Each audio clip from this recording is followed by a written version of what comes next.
Turn it on and rip the knob off.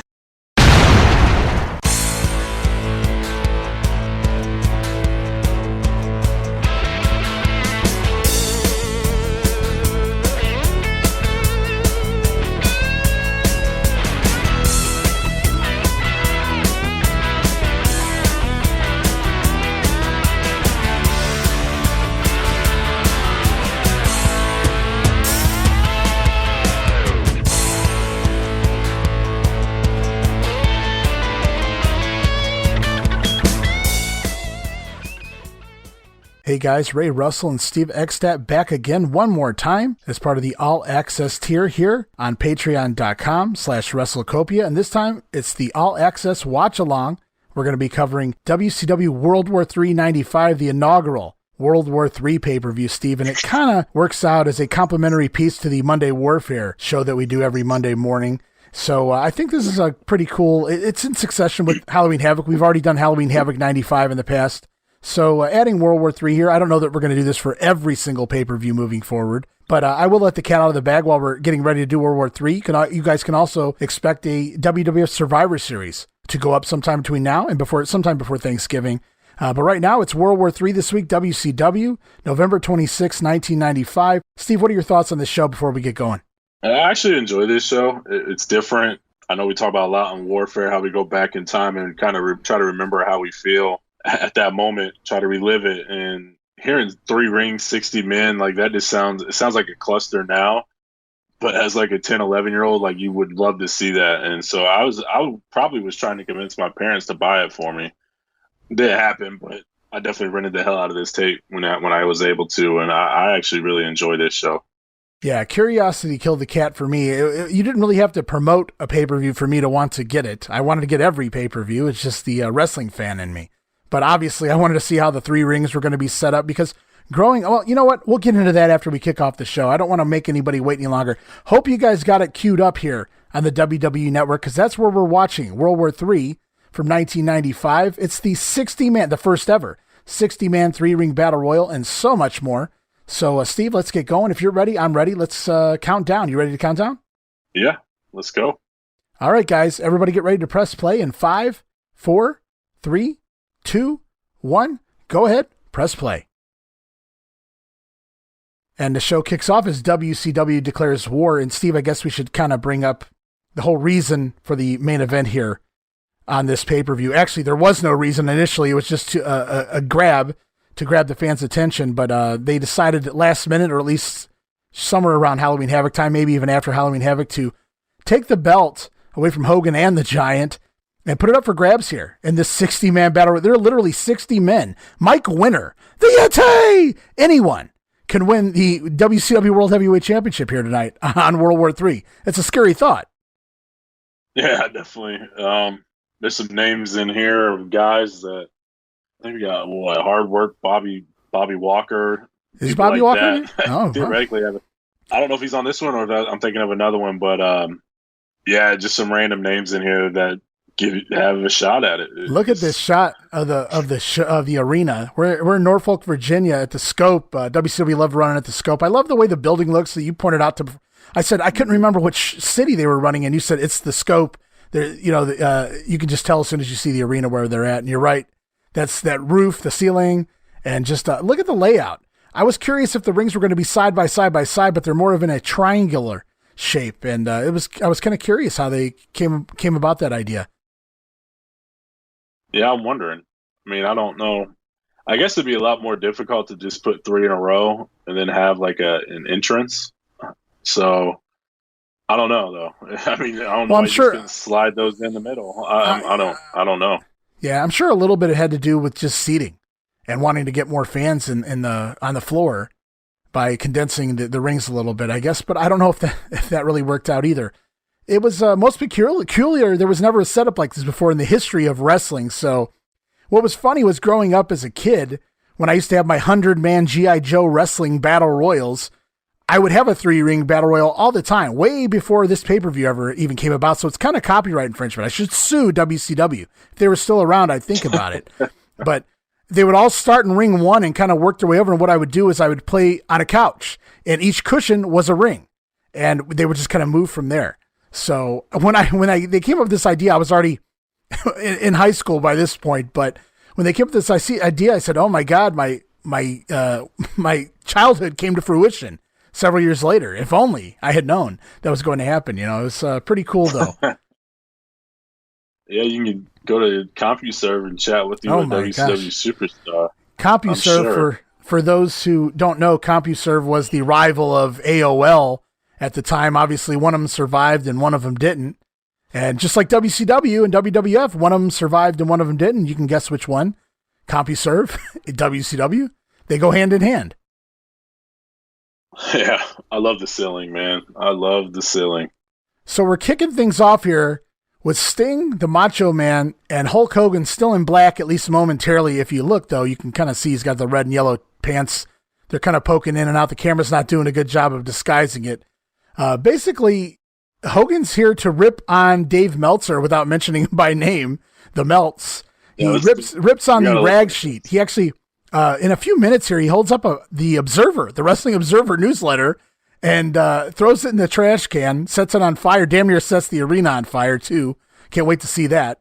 But Hogan's basically calling bullshit on the Melts as he goes back to red and yellow and gets rid of the dark side, which made no sense to me to just throw it away after building it up. So why did they... Boom! Call the hotline. Why the hell are they... What's he ragging on Meltzer about? What did Meltzer say in the Observer? I don't know what's stuck in Hogan's craw this week. I'm sure Meltzer had said plenty of shit about Hogan over the last decade, so I'm not really sure. I went through those Observers to try to get an idea. I think Meltzer was kind of flattered and almost kind of played it off in a way when he responded to this and saying that it was the weirdest, most bizarre segment in the history of wrestling or pay-per-view or whatever, which it was really weird because nobody knew what a dirt sheet was at the time, and Hogan calling it a rag sheet here. He's basically shitting on the reports, but the reports aren't even accurate that Hogan's claiming. We'll take a listen here for a minute. Is the fact that everybody said the Macho Man has a legitimate injury, brother. What a joke. The Macho Man's arm is perfect. That was just a plan. Because between the Stinger, Macho Man, and Hulk Hogan, the WCW title, brother, is going to be with the Hulkamaniacs. Just like the people. All right, I've heard enough of that. Basically, I think what Hogan's going to the rag sheets now. I think he already talked about the rag sheets. Observe this, brother. Observe this is what we call a rag sheet, brother. They say the Giant is going to win the match. They said Macho Man was hurt. This is like a dinosaur compared to the internet, brother. The internet's got the scoops. We're gonna steal the belt, the Stinger, Macho Man, and Hulk.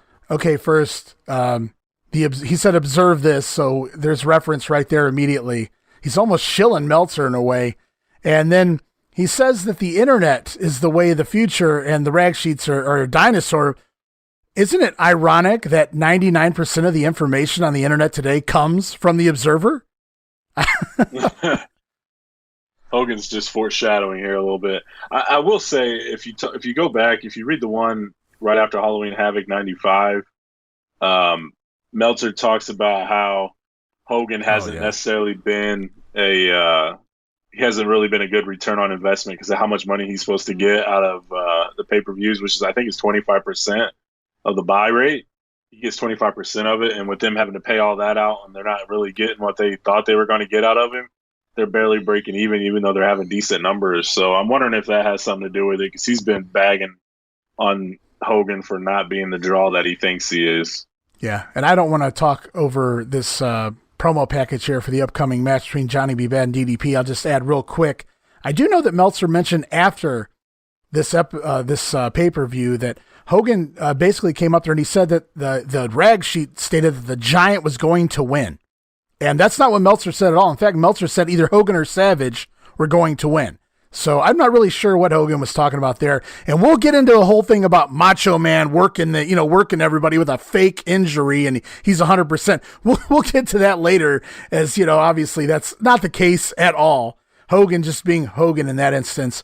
But real quick, what we have right now is a video montage of the DDP and Johnny B. Bad feud, or actually the issues between DDP and his valet wife, Kimberly, the Diamond Doll.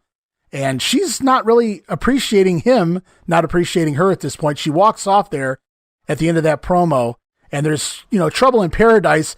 And basically at this point, DDP has put Kimberly up against the Johnny B. Bad's TV title. I don't even know if that's legal. It's not legal in probably 50 states, but it's legal in wrestling. Yes. And here he's still got the Bad Blaster, even though Johnny has like 812 different colors and variations. For some reason, as long as DDP holds this one Bad Blaster, we don't see Johnny B. Bad with one. I thought that was kind of funny. And Kimberly looking a little, she's not so sure of herself. I loved her mannerisms. Her face, her facials were so cute. She was really hot when she was playing the ditzy girl, and then when she was playing this, I don't know. That's what her eyes said right there. And she makes some cool faces here throughout this match. Yeah, she's really good at selling how she's feeling and things like that just by her face. And doesn't seem like a lot, but it takes a little bit of talent. Hello. Speaking of talent, oh my God. The lady grabbing I think she's the ring girl grabbing the attire, the entrance gear. I'm in a bad mood. And he's got no Bad Blaster, but what he does have is little sparklers shooting out of his hands. Fizzle. But he's trying here. I got to give it to him, man. I don't know that anybody had a better look gear-wise and entrance ring gear-wise than Johnny B. Bad here at this point in WCW. Very flashy. Absolutely not. You can tell, we talked about it, Halloween Havoc, how he's constantly evolving and changing things with his gear and just getting better in the ring. And it's kind of unfortunate he had his falling out with Bischoff and left the company, because I thought he was really on his way, working his way up there. Yeah, you just have to wonder how high he was going to be allowed to get, because, as we've already pointed out before when we've reviewed other shows, that Bischoff wasn't really a giant fan of Johnny B. Bad. I don't know that he disliked him as a human being. I'm not really sure about that, but I know that he just didn't see money in him, and he didn't think really he belonged even at the tier he was at. So you wonder how long this is going to last, or how far he was going to get to take this character. I mean, he had the look, and then he spent all that money, obviously, on his ring gear and his entrance attire, all these ideas he come up with, the Bad Blaster. I know it's just a confetti cannon, but it worked for his gimmick. And then here in 95, he really developed, and especially in the latter half of 95, just all the new moves he was busting out, and he continued to do that when he first came into the WWF, where he blew out his knee. So here we go right away. DDP getting posted a minute into the match. So the moral of the story is you got to be Bischoff's neighbor in order to be nothing and turn into something. Right. Well, I mean, you look at these two right here. Johnny B. Bad. Yeah. Hold these two up against each other. I mean, just two 8x10s and show them to the fans, and they're going to tell you who they think looks like a wrestler and who looks like, a street bum. A very large street bum, but who looks like a star and who looks like somebody who has no business, Yeah. And I'm not trying to knock, but Page for what he wound up becoming. But I'm just saying, he busted his ass. But I'm just saying, if Bischoff was willing to give Page all these opportunities, and he looked like this, yet he was against Johnny B. Bad, I don't know what else you could want from a wrestler. I mean, he was really getting to develop into the total package at this point. Just the look, obviously. Yeah, I agree. And he could talk. He could work his gimmick. I mean, he wasn't selling tickets on a promo, but he didn't stammer or stutter when he was cutting his promos. He knew where he was going with them. He knew his gimmick. He knew what he wanted to say, and it all went together. And it's not like a Steamboat or somebody like that who kind of gets, who gets lost in the shuffle, or just gets lost out there in the middle of a promo. He knew exactly where he wanted to get and how to get there, and he didn't stutter. He was believable. And I still remember that segment on Saturday night. I said 8 tire, not 4 tires, and then he just smoked the guy with the right hand. So I still remember the way he delivered that line, and I thought it was excellent. And yeah, I love Mark Merrill when he came into the WWF. I thought he was awesome and a big get for Vince. And it's just a shame he blew out his knee. Yeah, that was the beginning of the end for Merrill's basically his entire rest of his wrestling career. He never really recovered from that, push-wise or really. Shitty gimmick. Yeah, the boxing gimmick. I would have to imagine that was something he thought up. It doesn't seem like something Vince would have given to him. The look, especially. He kind of moved away from that Johnny B. Bad Little Richard look, and it really never got over again. Yeah, I'm with you. It's kind of like, I know we've had this conversation before. I don't want to get, but it applies here too. I think like the Right to Censor group, you stripped away their characters. I think when he went to that boxing gimmick, it took away everything he really had. He was the presentation was better than what was going on in the ring. I'm not discrediting him. He's awesome. Like, look at that move there and things that he did. But after he blew out his knee, this was never the same. And then you take away his gimmick and you're stuck with Mark Merrill that we saw towards the end there. That didn't really last very long. And he's never really been back. He's never really come back. Yeah, he's like a motivational speaker. Yeah, that's what I was about to say. Little 619 fake out there, long before the 619, and a nice plancha to the floor. Really good. And I really, awesome. I know we said this back at Halloween Havoc, but I think that was their first encounter. This is their second. Seems like they work every pay-per-view. Feels like they open every pay-per-view up until Bad leaves, and the booty man replaces him. Yeah, Johnny look at this Macho Man stuff right here. Holding Elizabeth, the lovely Kimberly in front of him, taking that sucker punch. He doesn't deserve her. Isn't that what Susan St. James said at WrestleMania 2? She wishes Elizabeth went with George Steele. Macho doesn't deserve her. That's some decent commentary. Yeah, she knew her stuff because, her husband was Dick Ebersol. Running the Saturday Night Main events, he probably got her all ready and set for WrestleMania 2. I don't want you looking like an idiot out there. You only got 4 matches to call, so learn these storylines. That's crazy.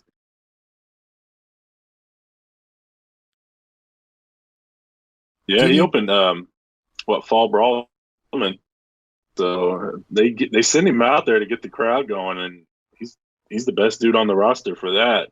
As of now, I mean, obviously, guys like the cruiserweights, Malenko, Ray, and those guys that come along that kind of open the shows and get the crowd hot. Like Johnny B. Bad was perfect for that role. Johnny B. Bad felt more of like a spot guy, and I don't mean that in a negative way, but he's just coming to his own here. He's just learning all these new flippity moves and gadgets like that. He's not really a technical wrestler, so I'm wondering where he would have stood once spinning, laying down tombstone looking move there. And is he going to say bang? Is he going to show up, throw up the diamond? I don't think he's done that yet. No, we haven't gotten there yet. He wants a 10. That's what he wants. No, he's trying to get a 10. He wants a 10. No way. She's like, no thanks.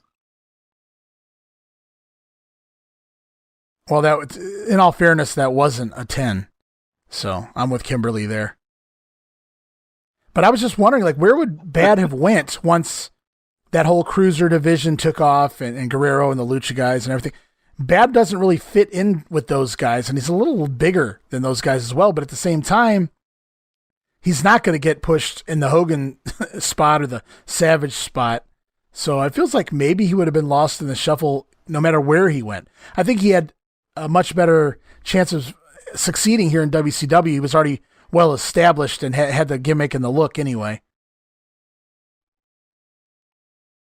Yeah, I agree. I mean, I would believe him with the right push. I would believe him in the U.S. title picture. I mean, they didn't really, like, eventually they turned that into the working man's title, kind of like the WWF did for the IC title with your Benoits and Booker T's and things like that. I feel like he would have fit in there, kind of like how he fit in with the IC title picture in WWF at the time. So it would have required the right push and the right story to initially get him over in that area, but I think he could have done it for sure. DDP's shoulder hits the post there. Makes me wonder, is Bad actually going to work it, or are they just going to ignore it and continue on with the match? We'll see. We'll see how much. Whoa! Went for a wild punt kick there. DDP takes a big bump off of a missed punt. Interesting. Looked like he slipped on a banana peel. That was great. He's already stopped selling the shoulder, so there goes my answer there. And another wild bump by DDP. Overselling just a little bit. He's selling the arm again. Answer not quite given yet. But yeah, I don't think he's not gonna work the arm and make it lead to something. It's just a spot in this match. I think they had the right idea. I mean, I wouldn't want to go out and work a technical match and work the arm, do an arm bar and things like that. Just go out there, do your spots, get the crowd going, and go home. I think that fits for what they're trying to do here. Oh, Bad catches the foot. What are we going to get here? DDP misses. Clothesline from Bad. And that lays DDP out. That's how Bad won the TV title. Max Muscle clothesline DDP. And then Muscle took that terrible bump off that punch from Bad. Speaking of Max Muscle, he's nowhere to be found anymore. Wait a minute. She's going to give Bad a 10 plus. She's in full support of Johnny. What is going on here? That hussy. What's going on here? She comes with DDP. Now she's 10 plus for a clothesline. Sit out powerbomb. Timing's a little off, but you don't see that too often from Johnny B. And with DDP as tall as he is, man, I was really shocked he even tried that move. Yeah, it doesn't look as pretty when you're doing it to a smaller guy. DDP tries to use the ropes for leverage and still can't get it done. Kimberly down there shaking her head no, like, why are you cheating?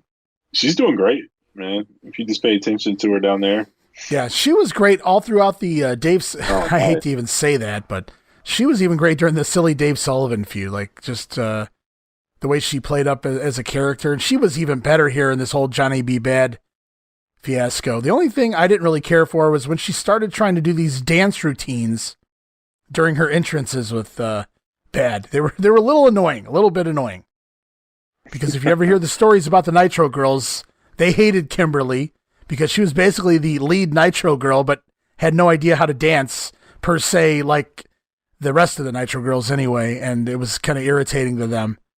So it was just really weird. I actually just saw Kimberly with Bad on something I was watching in the last couple of weeks. And when they came out, she did a whole dance routine number, high stepping and things. And it just looked absolutely out of place and unnecessary. Like, what gimmick is this? What does this have to do with your character and Johnny B. Bad? This dance routine going on in the background of the ring while he's doing his, Bad Blaster routine. And in all fairness, though, she does wind up shooting off a simultaneous Bad Blasters with Johnny. So at least she got her own Bad Blaster. DDP looking like he wanted to. Oh, well, I think they covered that up there, but that was a really nice gut buster. Oh yeah, I don't know why the Nitro girls would be mad for having Kimberly run this show. I mean, she's buddies with Bischoff too, so as long as that's going on, they have nothing to worry about. Well, I think a lot of those girls came from sports teams and things of that nature. They had a much better grasp of what they were doing than Kimberly, and I doubt she was the choreographer. But here we go. I doubt she was too. But this match has been very much back and forth. There's no big time heat put on Bad here, which I kind of like in the opener. I like to see that back and forth action. And like you pointed out, the reverse tombstone here by Johnny B. Bad. Is he going to hit it? Undertaker style. Boom! And in November, nonetheless. Maybe there was a shout out to the Undertaker there. Page kicks out, though. Not getting the job done. It's just crazy how moves can get established by certain people, and boom! It's the end of them. Oh, nice right hand. That was a left. I can't see. What's he call this one here? The somersault planche to the floor. Is that the bad day, the bad mood, the bad what? I can't remember. He named everything bad. So I get confused here. It's been a long time, but I love the way he hit it. You didn't see everybody doing that at that point. So when he did it, it really took notice, because here he comes. Back inside, slingshot leg drop, and makes the cover. 2, 3. Yes, that's it. Johnny B. Bad retains the TV title, but more importantly, if it was me anyway, far more importantly, he just won himself Kimberly. Johnny B. Bad retains the title, and there's a stunned Diamond Doll. Now you gotta go home and pack all your curlers, pack all your moo-moos, pack all your cheap makeup, because you no longer live with the Diamond. Kimberly's actions here are great. I mean, they're so spot on. Like, she gets it. You know what I mean? It's like, you can't teach that, really. Mm-hmm. You can't teach that. I suppose you can teach that, but I don't think DDP was in any position to coach her as to what to do here. At least not to the level that she did it. She was perfect here. She deserves the 10, if any of these people. More ways than one, huh? And she's kind of realizing what's happened here. And, oh, thank you, Johnny. You saved me from DDP, because apparently the only way she could leave DDP was if Johnny B. Bad won her here. Lots of issues with the booking. It's like that hug was a symbol of a well, he's not lying. I'll give her a 10+ too. But it's kind of funny, because that hug seemed to symbolize that, he saved her from DDP, when in actuality, she's not a slave. She could have left at any time, but I guess this way she gets to stay on TV. So maybe that's what she's celebrating, that she left Dallas, but she still found a way to stay on TV. And I can't argue that. I am so happy that we continue to see the Diamond Doll beyond this. Such a cool move. Yeah. He made it look really good for a guy his size. You didn't see a lot of guys his size hitting somersault planches to the floor. Oh, man. I remember when he first gets to WWF and he does that standing switch on the top rope and turns it into the moonsault. The marrow I was like, holy cow. Yeah, like it always baffles me how easy people move on the top rope like that. Like, I'd be terrified to jump and turn around and then do your moonsault like that. It seems like a lot of effort just to make something look cool on the top rope, where it could be very dangerous. One slip and you're down. It's gonna look bad. So, yeah, just tremendous. Good stuff. I know he didn't care for the storyline there. Right. So, well, I ate this up when this was happening. I was I don't really want to say I was a Johnny B. Bad mark. It wasn't like I waited at the TV every week to see Johnny B. Bad, but when he was on, I was, I knew I was going to get something good at this point. Yeah. And so, I did not care for DDP whatsoever until this feud.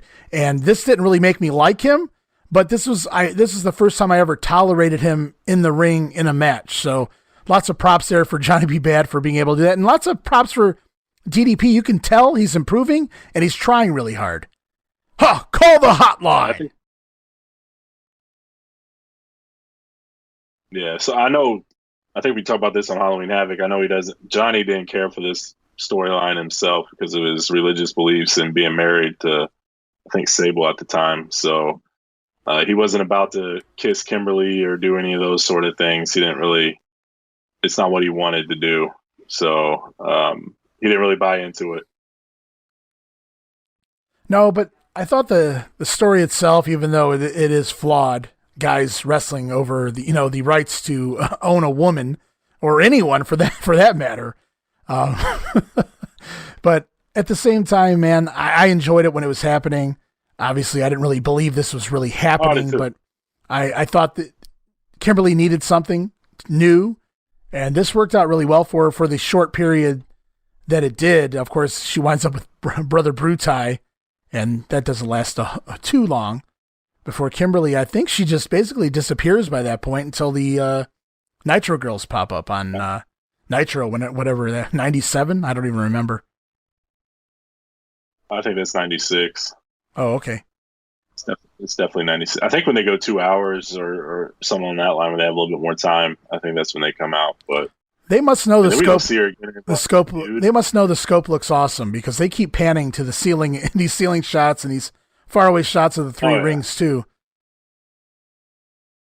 I think it's more of the 3 rings than anything else. This next match is a tape fist match. Big Bubba versus Hacksaw Jim Duggan. They've been popping each other with tape fists for weeks now, unfortunately. And I'd like to say this is the last time they'll meet, but they seem to meet at least in syndication almost every week for what feels like forever. And here comes Duggan down, barely walking, down to the ring. And he's taped his fists all the way up to his elbows. Not really sure what that's going to do for you there, Hacksaw. You look absolutely ridiculous. It's going to help him with clotheslines and things like that. Well, Bubba's selling it anyway. Forearm. Yeah, I guess. Bubba's a great seller when it comes to punches and things like that. He's always so good for those. Yeah, and if memory serves me correctly, he even sells some things here that doesn't even come close to touching him. Or maybe that's the other way around. I know somebody pulls some punches big time here, and I can't really remember which one it was or if it was both of them. But I'm sure you'll see it sooner than later as this match gets going. This is not going to be a barn burner or a slobber knocker. Maybe 10 years prior, well, not 10 years prior, but several years prior, this would have been a really great match if these guys had wrestled back in Bill Watts' time frame and in the UWF or something like that before the WWF. They had a bit of a match. Right? What's that? Bubba was in Watts? He was with Watts, right? Yeah, they put Bubba over there at one point after Crockett purchased it. But he was still with Crockett technically, before he went to WWE. Didn't care for his, I think, Starrcade payoff. Didn't really care for what he got paid for climbing up on top of the scaffold. And that was pretty much it, I think. Or pretty close to the end. Duggan looks absolutely ridiculous here. How long did it take him to tape from his fists all the way up to his... That had to take forever. What a waste of time. And he just looks ridiculous. How this guy had a career beyond 93 is beyond... How he had a career beyond 91 really is beyond me, but really beyond that last little in there in the WWF, the Yokozuna. I don't even know how they got anything out of him here in WCW. Just everything was dreadful. Like you pointed out before, besides maybe that match with Vader at Starrcade. And he really had no choice there. And they're jumping around from ring to ring. That was something I was going to mention to you too. How would you feel if you were, seated in a position where, you don't really have a good look at all 3 rings? If some of these matches are in other rings, you're really not getting to see the whole pay-per-view. Ooh, that's a cool spot. Yeah. I think going into it. I know it's terrible, man. That was a great spot and great sell job there by Bubba. But no, I think going into it, I think I would know that there's probably going to be some visibility issues. They're telling you ahead of time it's 3 rings. Hard telling how that's going to work. You're probably intrigued by the way it's going to look, but yeah, you probably figured if you're front row somewhere, you're not going to see some stuff. So I think this is one of those shows you probably want to be 10, 15, 20 aisles up, maybe even in the second deck. If there is a second deck there, I think there is. Maybe up there. That way you kind of be elevated and see everything a little bit better compared to being straight on the floor. Yeah, this is one of those times that center court absolutely pays off. And like you pointed out, I would rather be in the upper deck at something like this as well. Sometimes it just works out better that way. And this is one of those times for sure. Absolutely. Especially when the Battle Royal gets going. Area right there. Yeah. Unless you're in that small area right there in between rings 1 and 3 and then the middle ring there. If you're in that spot right where they're wrestling here, I think you should be able to see everything that's going on in all 3 rings with everybody else. If you're over there, like the far away shot where the guardrail is, man, you ain't seeing shit in ring 1. And there's Bubba. He whiffed on that, but missed Duggan by a mile with that rib shot. Had to have been at least 6 inches, maybe even a foot off from Duggan. And he missed that one too. Bubba missing every other shot, completely missing. I don't I don't mean he's just glancing blows. He's just completely whiffing. And Duggan's selling him anyway. So at least Bubba's trying to take care of Duggan here. I don't know that I want him to.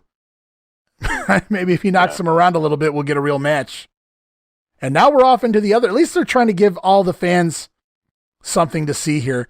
And I think Ric Flair does something similar as well with Sting later on in the show. I'm glad Bossman didn't sell that because Duggan missed that by a mile. Yeah, he did.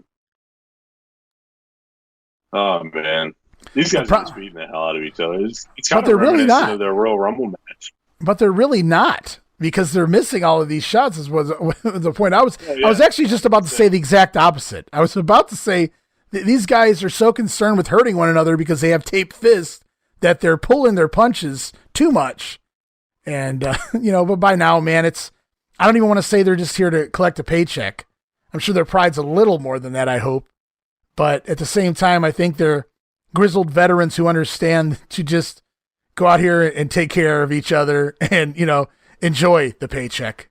And his fist is already taped. So can you explain to me what's going on here? He's like taping his fist. Is it going to hurt more if it has 3 more wraps of tape on it? Is that like some kind of special tape? That's right.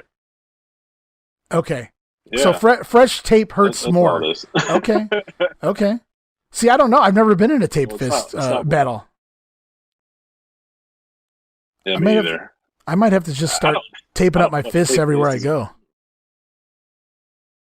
Yeah, I don't know what tape. I guess the tread of the tape, especially medical tape, they have those little rigid things on it. But I get the idea of the tape fist. It makes your knuckle harder. I get it. And it prevents it from bending. I get all of that. I just don't understand the logic. I thought when he pulled the tape out that maybe he was going to tape Duggan to the ropes.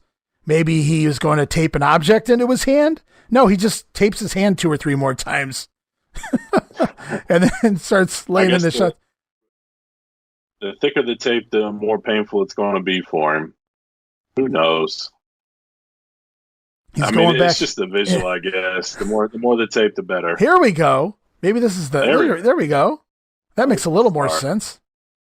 Of course, that's not duct tape, though. I think Duggan can break that pretty easy if he doesn't really get it on there. He's taping Duggan's hand to the top rope. He wrapped it around 2 or 3 times. Duggan acting like he's handcuffed, like he can't break this.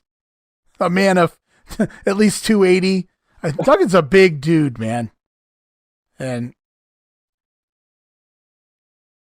I tell you what, though, they're selling the whole tape fist gimmick. There's plenty of fists being thrown. Nowadays, if you saw a tape fist match, you might get 4 or 5 punches while everybody's doing the flips. So at least these guys get the idea of the match. It's better than that Taipei death match they got. What ECW had? That's just ridiculous. Oh, the old Andre spot. Oh. That's how he knocked Warrior out legit one time. Just stuck his fist out, and Bubba runs right into it. I wish that was on tape. Yeah, I wish that was on tape when Andre knocked the Warrior out, but that spot, Warrior was hit. Heenan's told the story repeatedly in the past that every night Andre was doing the job to Warrior, in a minute or 2 minutes at the house shows. But every night Warrior would come in there and just nail Andre as hard as he could with these clotheslines. And Andre was getting up there. He wasn't feeling great, and he kept asking the Warrior, hey, boss, go a little easier next time. And Warrior would say, okay, Andre. And every night Warrior would come out there and whack Andre, hurt him again. And Andre gave him 2 or 3 opportunities to knock it off, and he didn't. And so finally one night, that's what happened. Warrior ran off the ropes and right into an Andre fist like that, knocked Warrior out cold, I guess, or at least half silly, to the point where after that, the Warrior was a lot more gentle with the Giant. It sounds like the Warrior didn't give a shit. I don't know if that guy really knew better at times. I've heard that story before, too, and I'm pretty sure it was on that Self-Destruction of the Ultimate Warrior DVD, but yeah, dude, I don't want to get on too far of a tangent on the Warrior, but yeah, I'm with you, man. I just don't think he knew how powerful he was, and that look at this. He could just lighten up a little bit. Just what we need. It's Vincent Kennedy Wall Street. Yes, Vincent Kennedy Wall Street. That's what the VK stands for. Everyone knows that. And Duggan right away whacks him with the board immediately. I don't know what he was trying to do. Sneak into the ring. He's right there. Nick Patrick's looking right at him. Now, if there's no rules in a tape fist match, so I don't know that it matters. I think he slid a chain into Bubba, who just knocked Duggan out cold with it. And Bubba's got, I think he's got a jock itch or something there. Looked like he was trying to hide hiding the chain. Well, we saw what happened on Nitro when he tried to hide an object in his pocket. Those pockets aren't very deep. The object comes falling out. So at least this time he takes the chain, stuffs it down his front of his pants, though I don't know how well it's going to stay hidden in there. It should just fall out one of the legs, but and making the 10 count, that's it, right? That's it. That's the 10 count. Duggan's down, Bubba wins. He's pulling the chain back out and then placing it in his pocket. That makes no sense. But it looks like Bubba Rogers. I like the way it was that. Gonna get the win. I always loved his right hand, man. Oh, always did a great right hand. All of his punching was awesome. He's talking to Bobby here. You are, Bubba. I'll tell you. Yeah, he may be great, but he can hardly stand here. Doesn't matter. He won the match. He won the match. Even Bert Sugar's here covering this. The boxing pro. It took the World War III. Big Bubba gets the win over Jim Duggan, and I can't believe we went through that whole match without mentioning just recently Jim Duggan went back to Ireland in a phenomenal vignette to rechart his heritage. And Great Granny Duggan, former brass knuckles champion or bare knuckles champion maybe over there. I'm not sure.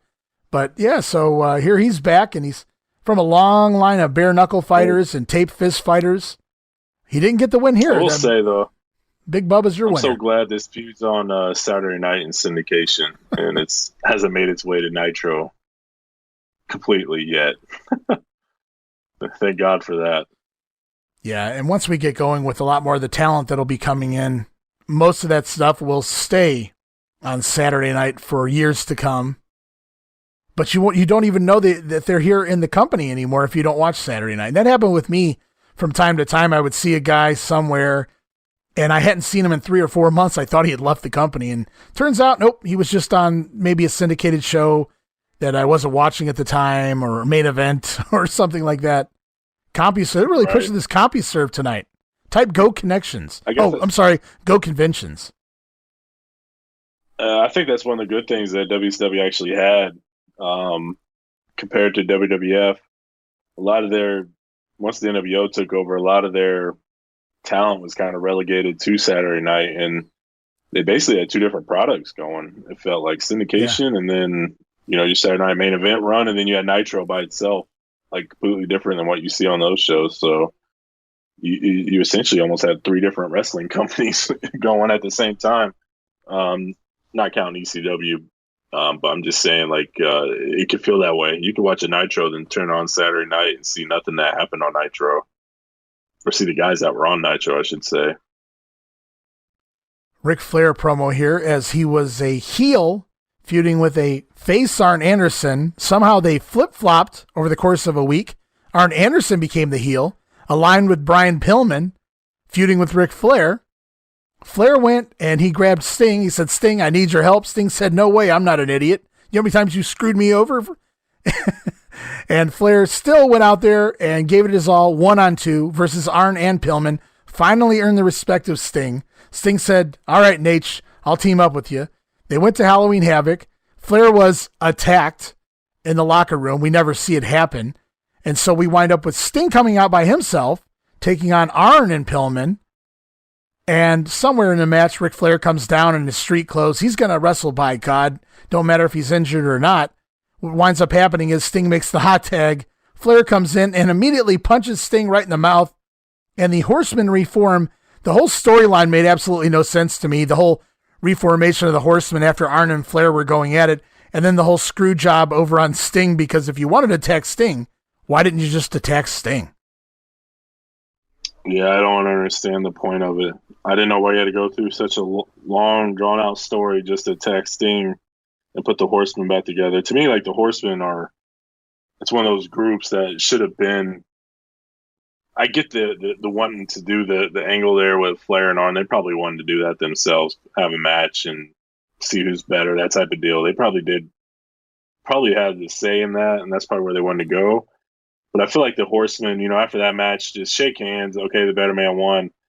Let's go. And then maybe afterwards, just show the full Horsemen, and then let them two go on a hunt for the next two members. Instead, you got this convoluted story that we've seen 900 times with Sting, and it sucked. Well, we get Sting and Flair here later tonight on the pay-per-view, and what's shitty about that is we've already seen it twice on Nitro. Obviously, the debut edition of Nitro, and then just a week or two before this pay-per-view, Sting has Flair submit to the Scorpion Deathlock. So I really don't know the point of this. Like, it's already been done. So we're going to get another match, and I'm sure it's going to be a good match. It's Sting and Flair. But at this point, it's like you've already done this a couple times in the last couple months. And to be honest, it's the biggest drawing singles match probably on the card. I mean, that's probably what they sold the show on outside of the World War III. Yeah, I think the entire undercard was just thrown together. It really didn't matter what you were putting on this show. If you're not selling this show on the Battle Royal, then there's a problem somewhere. If you can't sell the show on a 60-man 3-ring first time ever Battle Royal with Hogan and basically everyone on your entire roster and then some in the match. And here's Sonny Ono. Do we know he's Sonny Ono yet? Let's see if the Chiron shows his name. I don't know. I would have to imagine we know his name by now. I'm not sure. And coming down to ringside, there's Akira Hokuto. And behind her, you might recognize Bull Nakano from the WWF, former women's champion in the WWF, beat Alundra Blaze. Had to drop the belt back after she was caught with cocaine, though. And she was out of the WWF at that point. But what a talent, man. She was a beast, and I don't mean that in any negative way based on her size or anything like that. She was just a beast. She was amazing in the ring. I loved Bull Nakano. Oh, yeah. And if you look at pictures of her now, man, she's in phenomenal. She's pretty. She's in great shape now. And good for her, man, that she got in at a young, I think she started at like 14 years of age, because they do that over there, because most Japanese ladies, they have to retire by 30. I don't know if they have to, but most of them do, so that they can go still become a wife, have children, and do the stay-at-home gimmick. And I'm not sure if that's, evolved a lot since 1995, but I think, it's a lot, in a lot of ways, it's still like that over there. So these girls, man, if they didn't get it done, in their teens and 20s, you really weren't going to see them get it done. And that's why so many of them by their 20s were already in their primes. Oh, yeah. The Japanese women are just amazing. Yeah. The first time I ever saw, the first time I think I ever saw any of them was way back, 1991 at one of the WCW pay-per-views. Wrestle War? Yeah. Yeah. The first time I ever seen them is, no, you know what? I take that back. I did see the Bomb Angels prior to that and the Glamour Girls. But yeah, they were just doing things you didn't see. They were like 20 years ahead of the men here in the United States. Yeah, just incredible. They're amazing talents, all of them. Like I said, I don't think I've seen a bad one. Wow. I know we're gonna the Survivor Series '95 match. I remember getting that pay-per-view, and I'm just like, I watch it, and I don't want to see this. It's a bunch of women. Like you don't see it in WWF. It's not sold as something that you should care about. So I'm like, whatever. And then you turn it on, and they're in there, and it's like, holy crap! Like even the 11-year-old me was like, man, this woman, like Aja Kong and Capoeira Asari and all those guys, all those women, they're just flying all over the place doing things you never seen before, and you can't help but get entrenched in what's going on. So just awesome. And so Nakano and Hokuto are in here against Cutie Suzuki. She's the one on the apron right now. Man, I wish my wife had that outfit. And the girl in the red is Mayumi Ozaki. And Ozaki was a pretty talented girl, though I think, if I remember correctly, in this match, she takes a couple of nasty bumps right on her head. But Cutie Suzuki reaching in, trying to get that tag. Of course, they're the baby faces, in case you couldn't tell. Nakano already has experience. And most of you might remember Nakano, not just from WWF. She worked here in WCW a little bit, and so did Hokuto.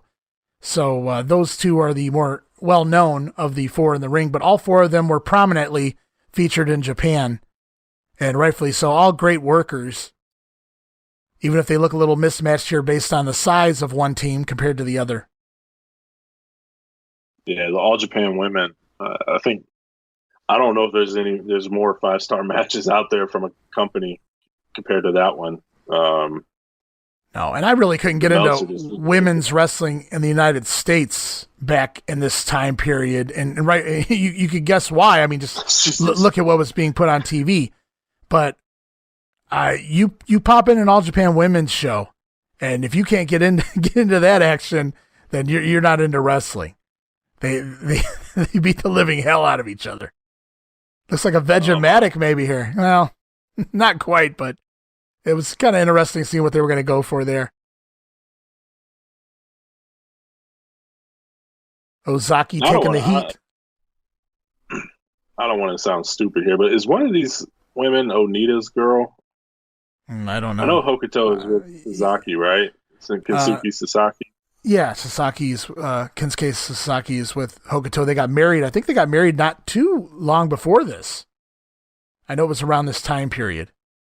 I don't know anything about Onita or any girl that he was with, so it's hard for me to say. I was just curious. I could have sworn I thought I'd seen it where he was with one of them, but I couldn't tell you which one. Yeah, is there a woman that was prominent in FMW? I know you know a lot about them. There were quite a few that came through there during that period where they were pushing the women. They had the women's division there, but that was early. I don't want to say early on FMW, but that was like that 96, 97 era FMW. Right. The names escape me right now. It's been 20 years since I've watched, well, probably about 17, 18 years since I really watched FMW. My boy Hayabusa, man. Sad, but that's another story. We got dueling submission holds here. Dueling half crabs, one from each side. And the baby faces look like they got the heels in a little bit of trouble, but Nakano just shoves Ozaki up. At least that's realistic. And she just walks out of the ring, casually walks back over to her corner. I wonder if these girls keep the United States format here, because that's not the whole hot tag gimmick. That's not really a thing, especially back here in Japan.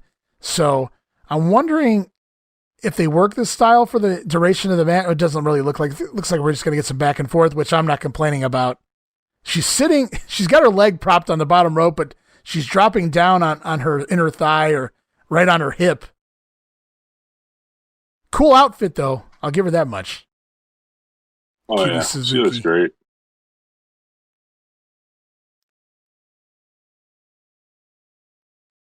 Bull Nakano must have an eyelash in her eye. I'm not really sure what's going on there. She has a little twitch.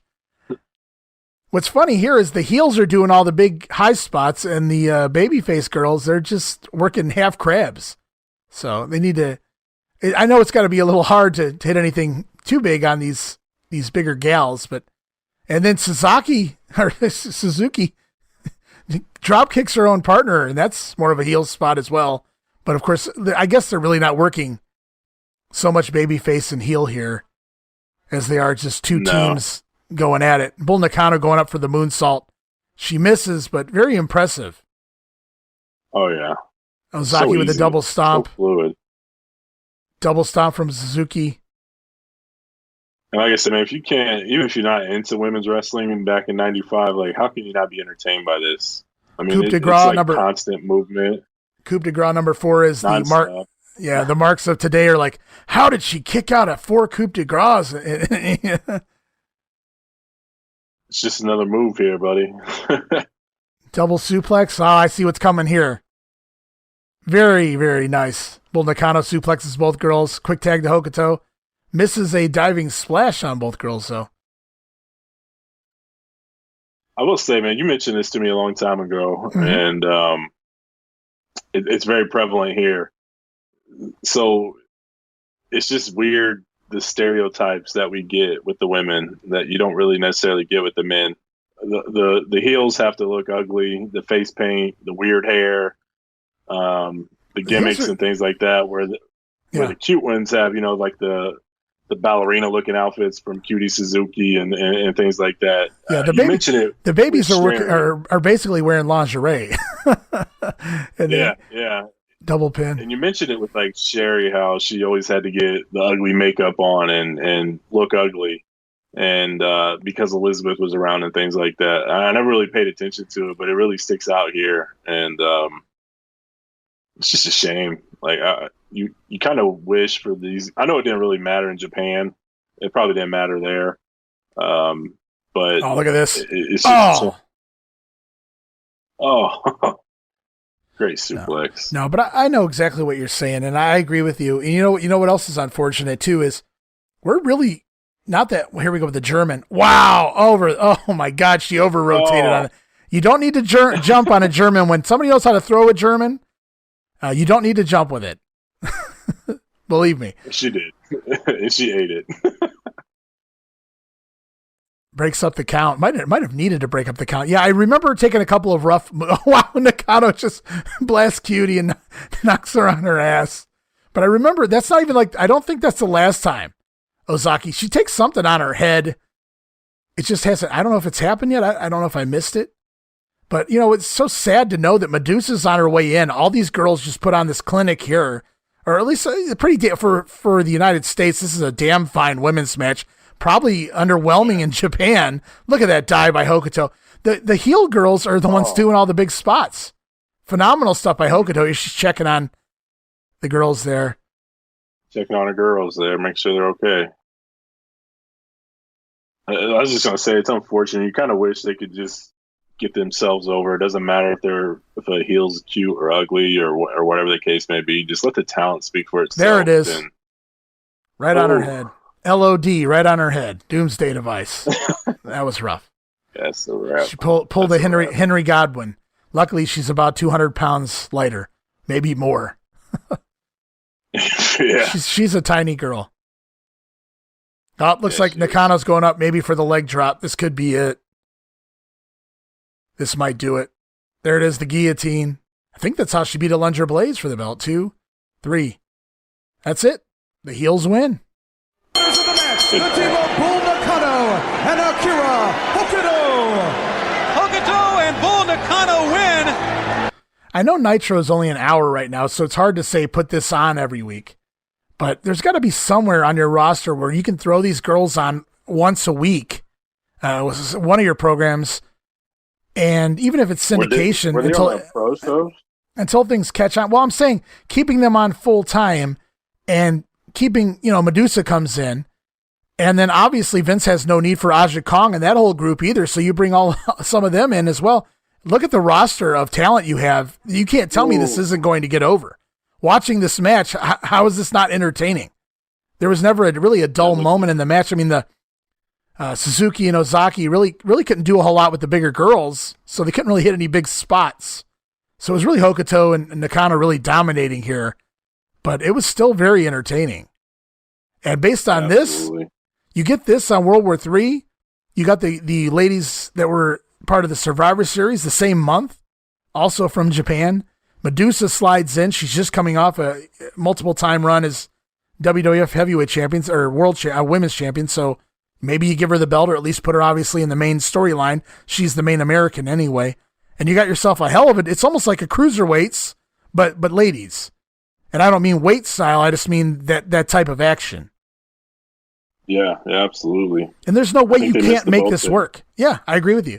That was really what I was getting at. So thank you for pointing that out. I totally forgot to mention my whole point was, they really did miss the boat. Oh, well, they bring in Medusa and then they bring in Medusa. Now they have her, but they don't do anything with her. And there's your boy, Lex Luger, 1995 Lex Luger. I don't know if he's so much your boy here. No, but you can tell he's back on the roids. He was thinned out and everything. Yeah, when he's at WWF. And, WWF Lex Luger looks nothing. He looks nothing like WCW Lex Luger. 2 months later, yeah, here we are. Well, it's like 89. 2 months later, or 2 weeks later, he got on that cycle at the early part of 89, and I think he put on 50 pounds. Yeah. He's already put on a good, what would you say here? I'd say a good 25 pounds 30? at least. Yeah. 25, 30, yeah. He's definitely far more jacked. Who are you looking at, Luger? Look up, buddy. Look up. He's reading his teleprompter. He is fucking reading, isn't he? There's no way you look down that long when you're cutting a promo. There's got to be a teleprompter. He's even posing for the teleprompter now. Oh my God. Can this guy do anything here? It's like the only thing I can think of, there's two cameras, and he's looking down at the wrong one. But yeah, it's probably a teleprompter, dude. Wow. If there was a camera down there, they sure as hell don't use it one time throughout this entire pay-per-view. That was sad.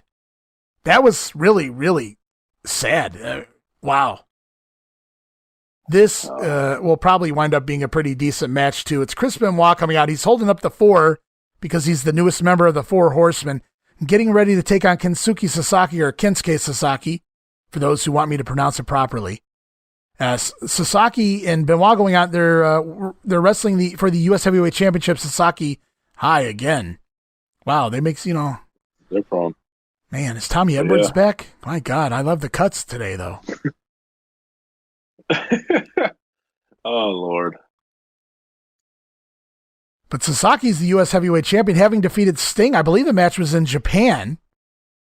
And he's out with Sonny Ono, too, because we get that stereotype here as we work towards Starrcade in the Best of 7 series, the WCW versus New Japan. Yeah, the pro show that Sonny Ono purchased. Right. He only purchased half now. Let's be fair.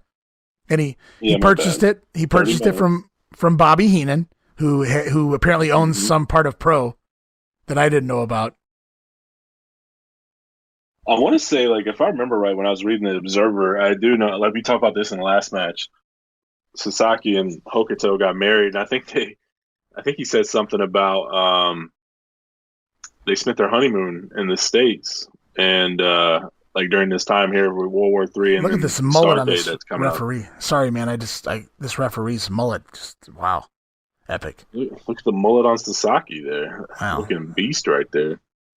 Yeah, now you were saying they spent their honeymoon here in the States? Wow. Yeah. That Hooters girl's even tall, too, man. Dang. I'll take it.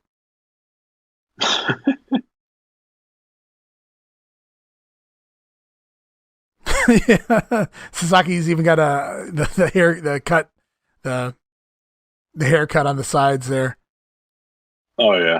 Makes the mullet stand out even more. You were saying something, though, about their honeymoon in the States. Were you following up with that, or that was pretty much... No, I was just saying, if I remember right, I think that's what Meltzer said. So, because you said they got married right before this show, sometime, or pretty close to this show. Yeah, it seemed like it was in the later part of 95, I believe. And if I remember right, they said they were celebrating like their honeymoon for a whole month over in the States while they do this tour here and get ready for Starrcade. Good for him. I mean, not a bad trade-off. Were they in Disney by this point? They were in Disney by 95, right? So, oh yeah. And if they were working the pro tapings, I'm sure they got to go hang out at Disney and hang out in Florida. So I'm sure they had a great time. And it's kind of funny watching their matches back to back. We just saw Hokuto win, and now here Kensuke Sasaki, or Kensuke, going to try to make it 2 in a row for the family. And these guys actually had a match on Nitro. I don't know if you remembered it or not. Match went 2.5 minutes because of time restraints. They had to fit it into the show. We needed more time for Hogan to come out and cut promos and things like that. So these guys wound up working a 2.5 minute match. I believe Benoit went over in that one. So this was Meltzer had reported going into this match that this was Sasaki he's going to go over here on the pay-per-view in order to get back the win. That was the promise they made. So hate to spoil that for anyone. I haven't watched this match probably since it originally happened, so I have no idea off the top of my head who's going over here. But that's where I remember reading in the Observer that Meltzer reported that Sasaki would likely get the win back here. Yeah, it only makes sense. It's crazy the dealings that you had to do for Japan to protect their guys and things along those lines that you had to. I'm sure it was a pain in the butt at some point, but during some times. But it's pretty cool that they did this and brought these guys in way more than WWF ever did or ever have, really, outside of the 80s. Yeah, and I'll spoil it even further. Sasaki must have to grab the win here because he retains the title. I know that because he winds up losing it in a match to the one-man gang where he refuses to lose the match, lose the title to the gang, and they have to work a gimmick and basically pull a screw job on Sasaki where the gang hits his 747 and gets a 2 count, and they call for the bell, and they restart the match because it was only a 2 count, but on WCW TV, they call for the bell and they go to commercial. So the gang wins the title in America, but for Sasaki, they let the match continue and Sasaki got the win. So he left that night thinking that he was still champion until WCW TV came on and the gang won the belt. And I think that was at a pay-per-view or something, like a dark match after a pay-per-view. Might have been this one or Starrcade. I'm not really certain, but they basically screw Sasaki over. I wonder what New Japan and Sasaki thought about that, since they had this working relationship, yet they basically had to screw Sasaki in order to get their belt back. Yeah, I mean, that's what I'm saying. Like, that business, hard telling how it's going to shake out. It's tough. I don't know why you put belts on these guys when you know, like, they're really protective of their guys and don't want them doing jobs and things like that. So why in the world would you put a title on, especially your U.S. title, when you know it's a pain in the ass to get them to do jobs and things like that? So not very smart. No, and if you remember, I think the gang, this is either the gang's debut or he had just been back a week or two in WCW by this point. So it was really odd that he was chosen to be the one to give the belt to. Though there were reports that initially upon his debut, he was supposed to be the one to replace the Yeti. The Yeti!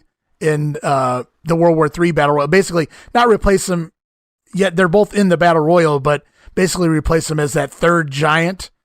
And we'll talk a little bit more about all that nonsense when we get closer to the Battle Royal. I know there's got to be some downtime here still left on the pay-per-view to discuss that. I don't want to take too much away from these guys, talk a little bit more about these guys and things, but it's just so odd. Like, who is Sasaki to come over here on WCW's dime and on Disney's dime, have that honeymoon and have a good time and get to be showcased here on American pay-per-view and Nitro, and refuse to drop the belt to whoever they ask him to drop the. It's their belt, not his. I mean, he's going back to Japan, by the end of the year. So,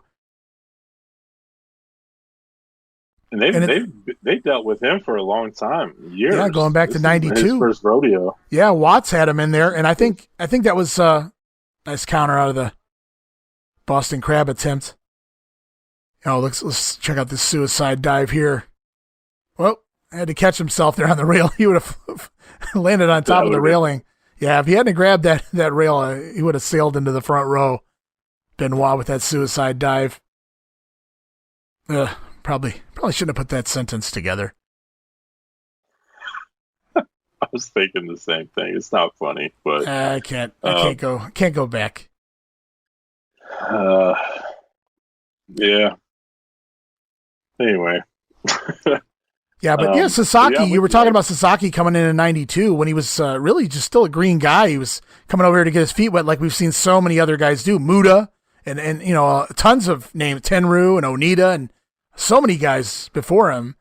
And he comes over here to learn the American style in 92.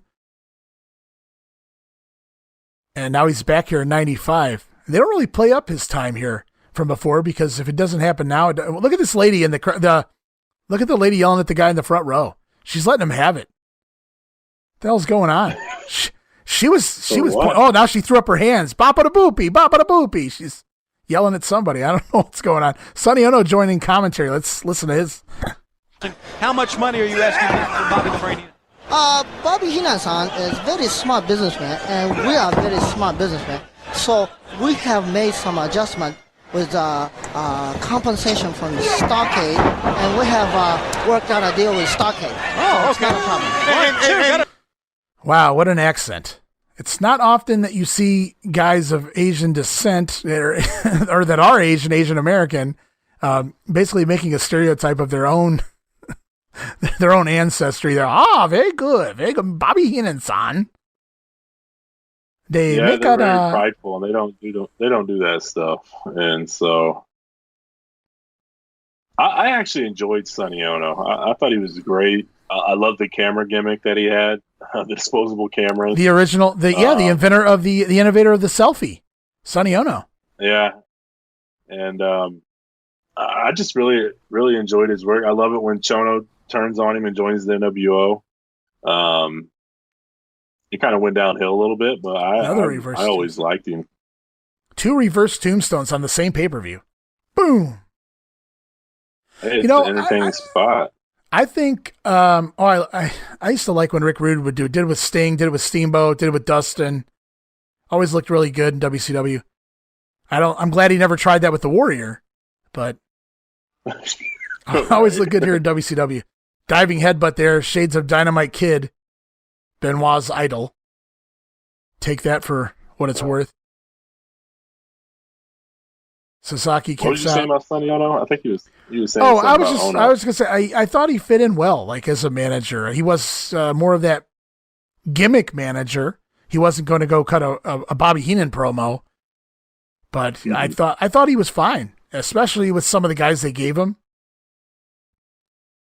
Maybe he had a great look too, and again his facials were really good as well. Kind of like what we was talking about with Kimberly. Yeah, it's like that Gary Hart look you've mentioned before, how Gary Hart just looks like somebody that you don't want to screw with from the streets of Chicago, which is basically, where he came from.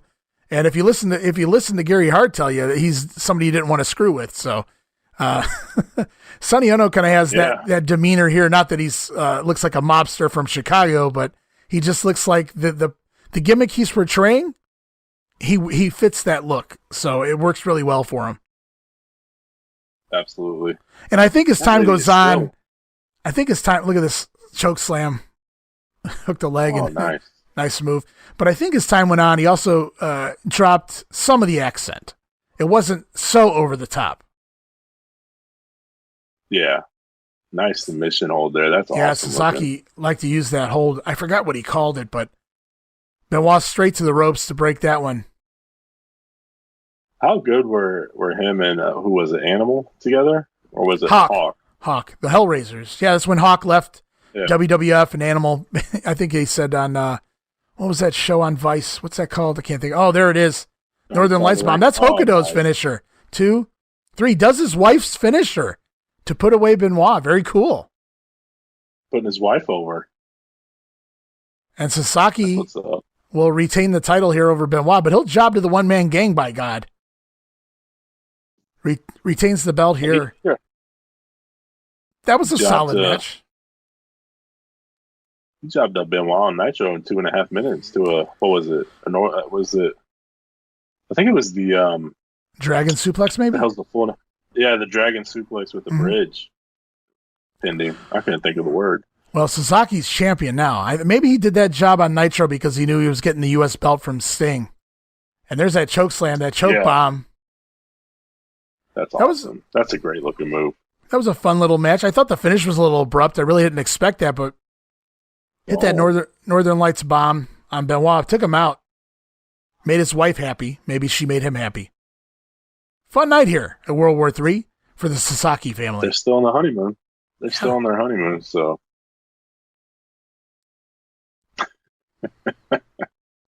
I have in my notes here, coming up next, we get a promo from the Giant and Kevin Sullivan. So if you have anything else you want to talk about right now, this is a perfect time, Steve. The Giant looks great, man. He looks great, man. Oh, I hated that he got so dang heavy. I know he really can't help it, but man, this Giant right here, when he's fresh in the business, doing drop kicks and missile drop kicks off the top rope and the stuff he was doing, I just think he looks tremendous here. He looks amazing. Based on his size, it was probably wise that he cut out the missile drop kicks. That probably wasn't going to be good for his health long term. And I hate to say that because it was so impressive and so awesome when he take those Harley Race style bumps out of the corner to the floor or hit a missile drop kick like you. So impressive. I mean, that's not even the word for him. So, holy shit when he did that the first time I ever see him do that. Yeah. I don't know if he said it was Hogan or somebody. Obviously, it makes sense if it was Hogan, but somebody told him, don't do that anymore. You're going to kill yourself. And so he stopped doing it. And obviously he got to the point where he couldn't do it, which is unfortunate, but it was really cool whenever he would bust something like that out every once in a great while. Just very, very impressive. And WCW had that smaller ring compared to the WWF. So when he did that missile dropkick, like he jumped off the top rope and went from basically one corner to the other because of how tall he is. And it looks so ridiculous. It was almost like taking an LJN action figure and playing with it in a Hasbro ring, having to jump off the top rope. Yeah, it just looked exactly right. It looked like he was bigger than the actual ring when he would jump off the top rope. Very crazy. And there's the newly healed Jimmy Hart. Of course, he turned at Halloween Havoc and joined the Dungeon of Doom. If you listen to him tell the story, that was the plan all along. So way back in WWF, back when Beefcake got his face broken off, Hart turned on Money Inc. to join Hogan in order to lure him to WCW so that one day a guy by the name of the Giant would debut in wrestling, Andre's son, the son of Andre here. And this was Jimmy Hart's plan all along, though. Steve, are you buying that? In wrestling world, yeah. In reality, hell no. It's just something to do. Jimmy Hart will sell anything, and he's proven that. Yeah. Hey, man, more power to him. Whatever it takes to make a buck. And Tony and Bobby are obviously being told right now to kill time, stall. As we cut back to them speaking, you don't really see this too often, just throwing to the announcers. But I guess they are here.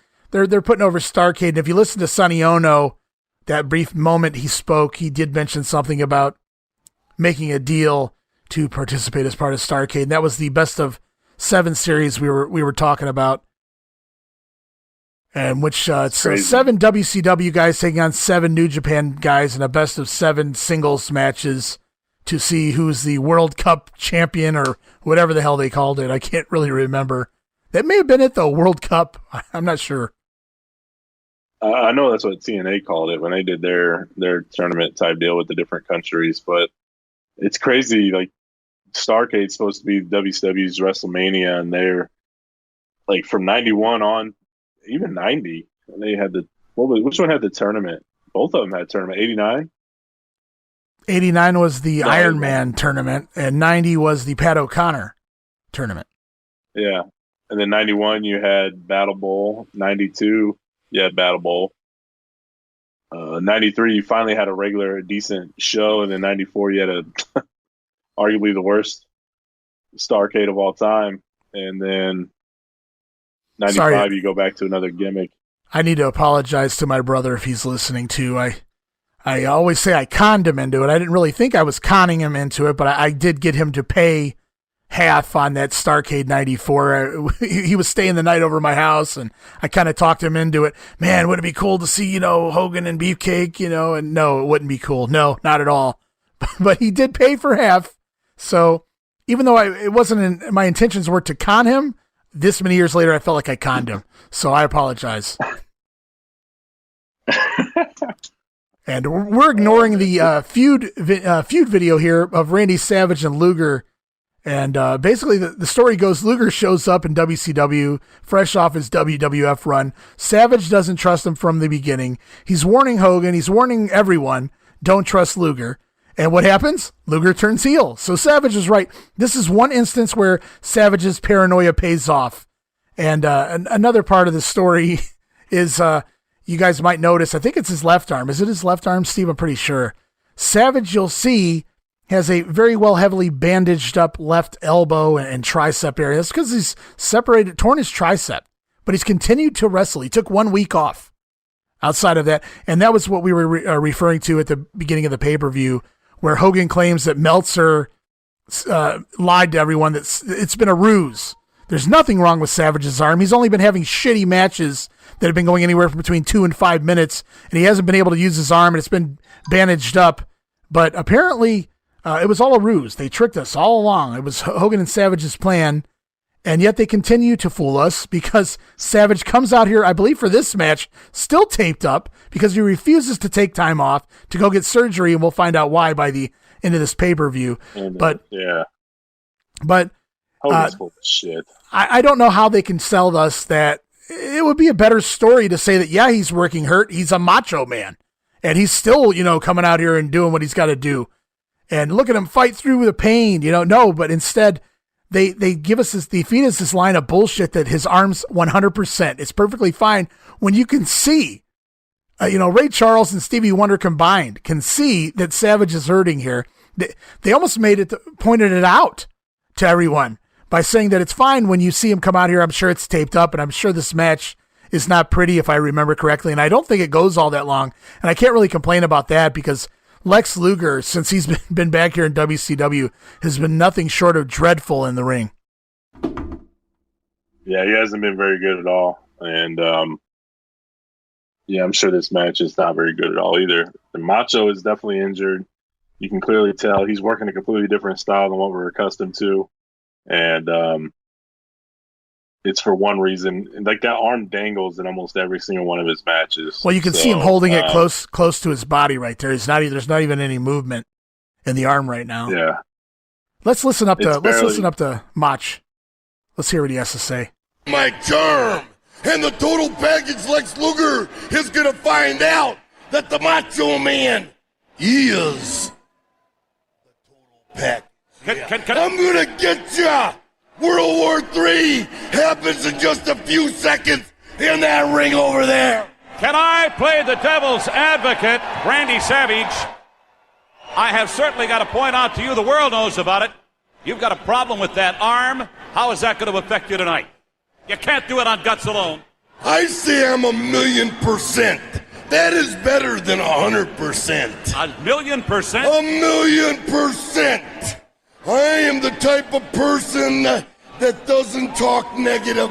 I stay positive. Lex Luger, we got a date with Destiny right now, yeah? Oh, yeah. One of a kind, a Macho Man, Randy Savage. Let's get back to the ring here at World War III. 1,000,000%. Only the Macho Man would go from 100 to 1,000,000%. I remember when Ric Flair came back in '89, he said he was 120%, which was a little high in and of itself. But here in 1995 WCW, Randy Savage is 1,000,000%. And so even Mean Gene kind of contradicts what Hogan had to say about Savage's arm. Mean Gene says that there's clearly an injury there. Savage says, according to him, it's 1,000,000%. Gene didn't even look like he bought it there. Oh, yeah, I'm 1,000,000%. Here we go. Gonna get it done in the ring. Gonna do it, Lex Luger. You better give me a real match or I'm gonna kick your ass. And Savage on his way down. I did like how they went straight from the promo to the intro. So there's not like downtime in between any of this. Like, Savage didn't walk to the back so he could come out through the curtain like we've seen other guys do in the past. So Savage out first, which makes sense coming out of the promo. Luger will be out shortly, unfortunately. And if it was somebody else, maybe Savage could get away with working a match here. I just don't see the point of having this match, knowing you're injured and knowing you're working a 30-minute battle royal later on the card. And I don't remember this match going very long, but I don't know. Yeah, it almost feels like it's done because it has to be done. You shot the angles. You thought he was going to be out, but he's not out, so he's here. So we got to kind of wrap it up at least a little bit here. So it almost feels like they kind of forced their hand, or he forced their hand by not making it or having the surgery. So it's kind of weird to do all that and then not have the match, to be honest. There has to be no one on earth that would fault Randy Savage if he just sat out this match with Lex Luger. I know I wouldn't be mad with the Macho Man if he'd said, gonna call this one off. Just gonna go take a rest, wait for the Battle Royal, get it done, do the thing in the ring right there. And, we'll just let Lex Luger, he can win by forfeit. I don't care. It's still a better match than what we're gonna have. Something like that. Yeah, I got you. I understand that, but I'm just saying, like, I think that's where Macho's mind was at, and Macho's not gonna take any time off, man. We've already learned that. How'd he do? Hello. See, we could look at more of the Hooters girls instead of Lex Luger and Randy Savage here. His arm's at 1,000,000%, says Randy Savage. Yet look at he's got more tape on his arm than Jim Duggan. He has more tape on that one arm than Duggan had. That's what I just said. Yeah. Both of their arms put together. Yeah. Yeah, it's definitely not okay. And this match likely won't be okay either. Randy Anderson trying to hold Savage back. And here he comes. Let's see how much he uses that left arm here. This is selling 101 too, isn't it? This is like 95 Luger's like the epitome of the oh my God. We used to get a kick out of that as kids and making fun of Luger. That was how he sold, he couldn't bump for shit. So I guess he thought the more he yelled, the better seller he was. And it was so annoying to the point where if it had been a drinking game, you would have went through bottles of Jack Daniel or vodka before you got done with a Luger match. You'd be dead. He even does it when he throws his own punches. That's what I was gonna say. I think he got so wrapped up in it that every time he made a movement, he just started yelling at some point. Everything was oh. In fact, let's see if we can pick it up. I'm gonna wait till it looks like there's gonna be a little flurry of offense here, and we'll see if we can pick up a couple. Rub into the corner, and Savage ran in with reckless abandon, and the Luger got the big foot up, but he missed the clothesline. The Macho Man did not, and that was a big one. Well, answer me that. So Luger kicks the Macho Man and makes the noise like he was the one that got it. So everything hurts Luger. Wow, look at that. That was terrible. Savage with a Boston Crab. We talked about that spot, how it can look good if you do it right. And that clearly was not it. Well, I'll say this much. I've seen it done right, and I've seen it look awesome. I've seen it done so-so, and it looks, whatever. I've never seen it done that bad. I know Savage's arms hurt, but I can't blame Savage, completely for that. Just Luger's just such a... It's a combination of both. Luger's I wish I had heard whatever noise he made there.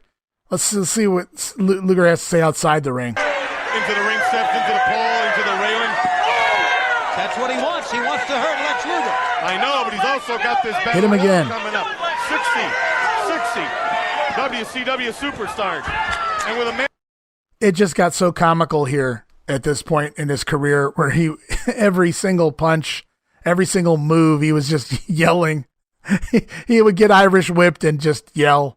Let out a sob or a sigh or a painful groan. I don't know what was going through his mind. I don't know how guys kept a straight face in there with that going on. I would have told them to knock it off.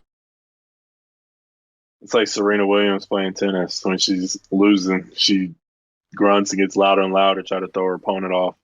Jimmy Hart distracting. I think it's just Luger being lazy. Savage going up, drops the elbow. Right. If I yell and be loud, people will hopefully forget that I'm sucking ass in the ring. So the problem with Luger is he got too big, and two, he's been hanging out in WWF for too long. You can't blame WWF for this. Luger was done before he came to the Luger. I mean, if you go back and watch Luger when he got jacked up in WCW near the end, too. You can make excuses for your buddy. But I just think he got lazy. I don't blame a promotion. I just think he got big.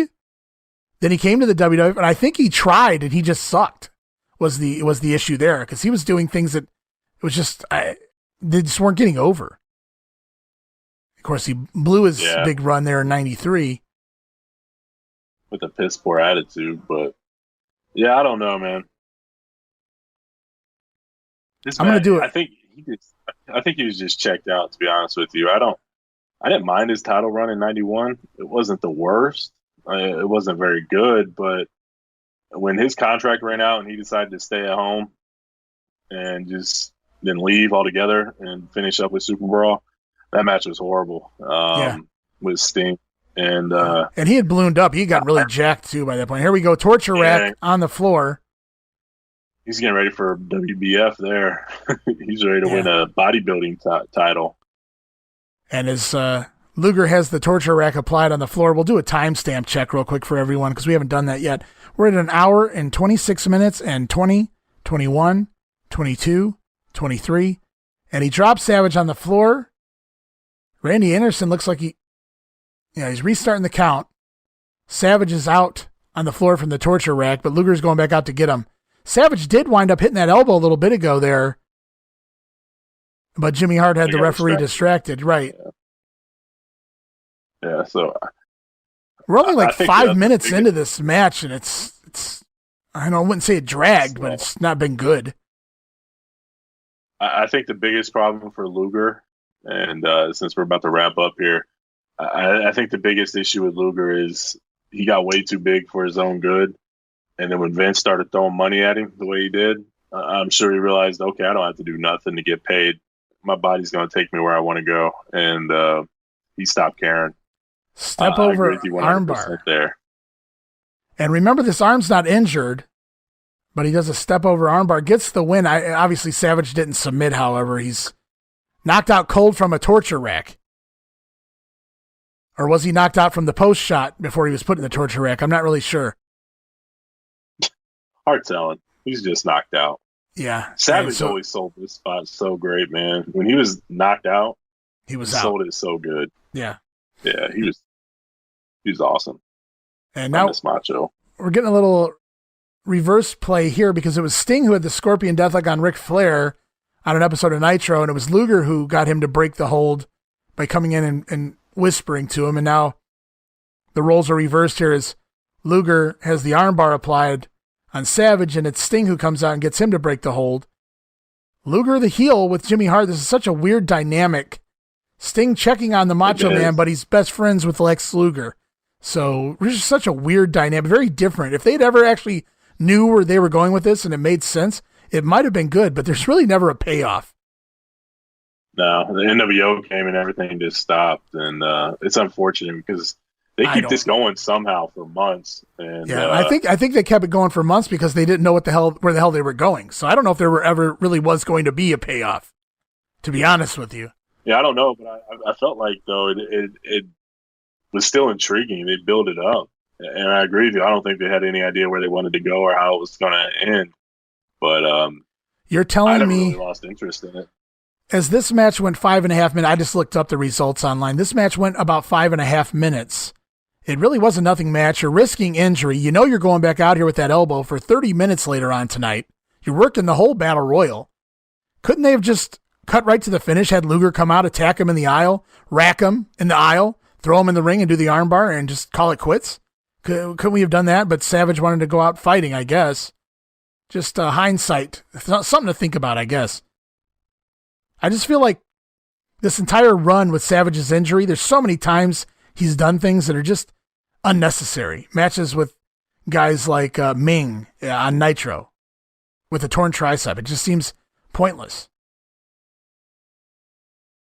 Yeah, it definitely does. I mean, you already know he's hurt and he needs time off, so why risk it when you, if anything, why not just save it for the pay-per-view? You know you're hurt. You're not going to make it. You don't need to be on TV. But I guess in the middle of a war, we've had this conversation. I think in the middle of a war, you need your horses, and he's one of those guys, and he wanted to stick it to Vince. And torn tricep or not, doesn't care. He's going to be out there.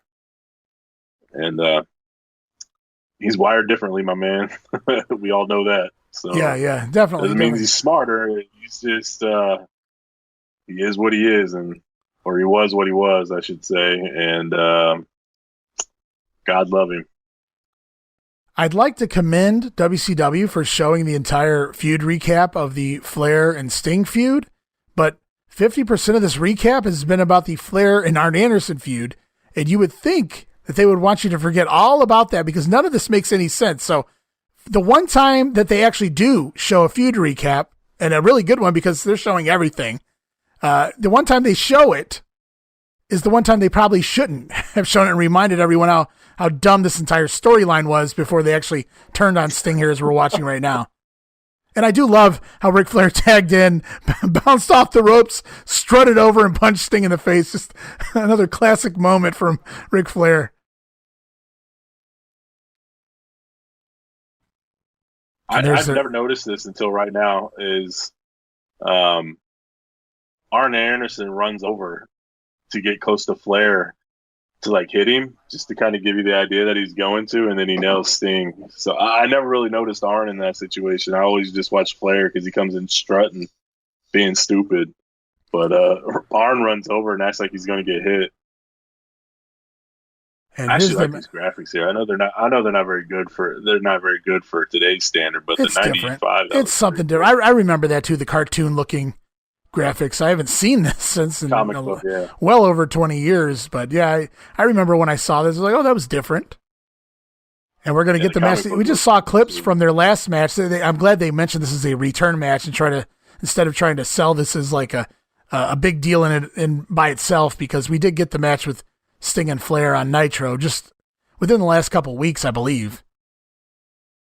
Yeah.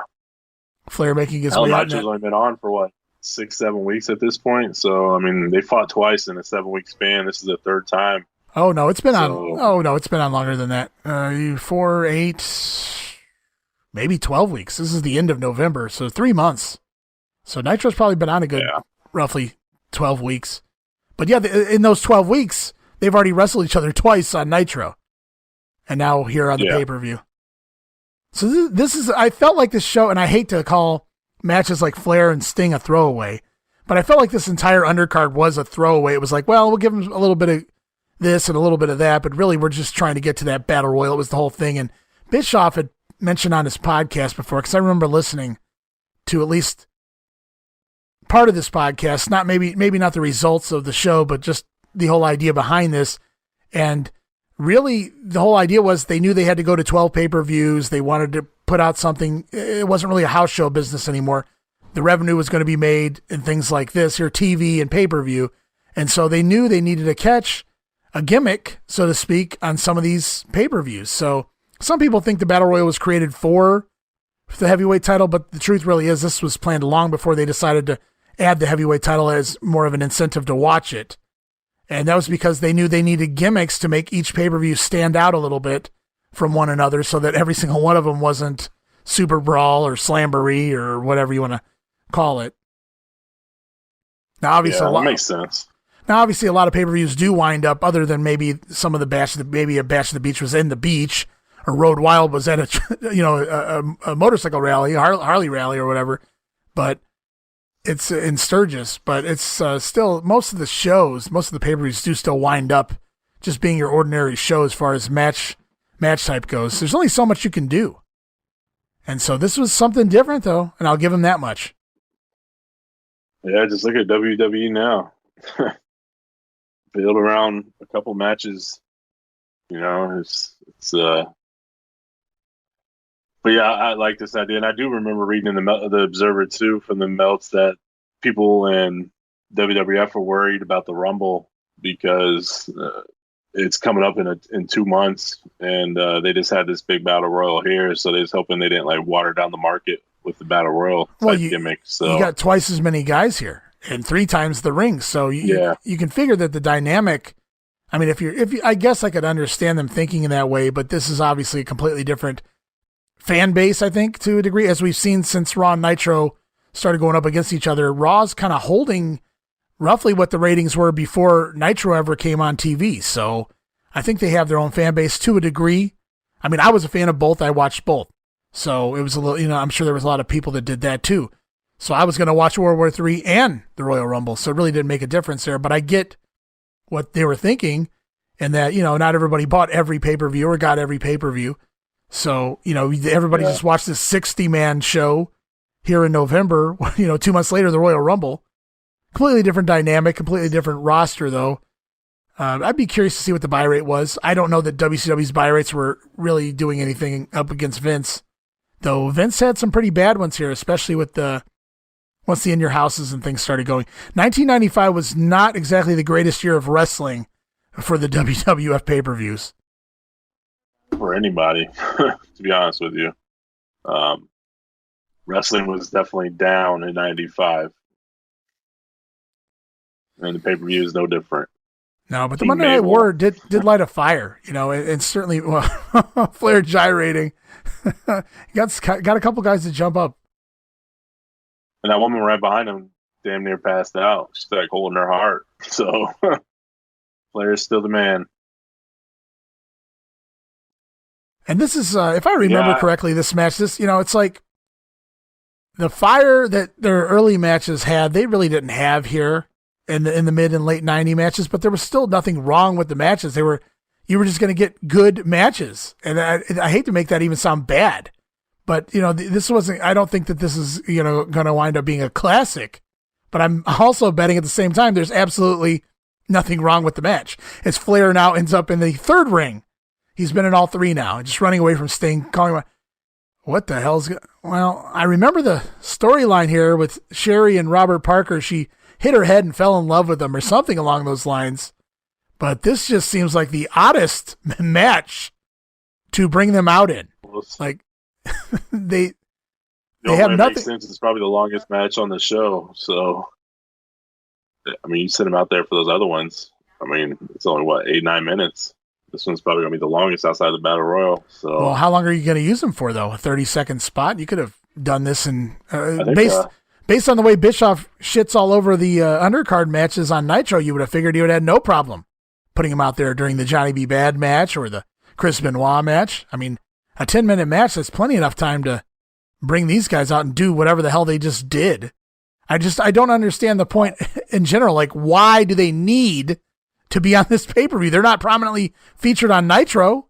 So what is the story here that they need this to be on the pay-per-view? It just seems like really, really odd that they told Sherry and Robert Fuller or Rob Parker, whatever you want to call it, they sent them out here.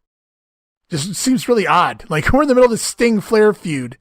This is basically your main event besides the Battle Royal. And you've just got these two managers out here cuddling. It's really weird timing on the show. I think they're out there the whole match, if I remember right. They're out there for quite a while. And I think they show them a couple times. But, yeah, I don't know. It just doesn't. Half this show doesn't make sense, to be honest with you. At least these big matches don't. Or what led to them anyway. Yeah, the whole storylines behind these, the Luger and Savage and the Sting and Flair, there's a lot of holes in the booking here. WCW at this point. And it continues into the Battle Royal as well with some of the stuff going on there. Philosophy.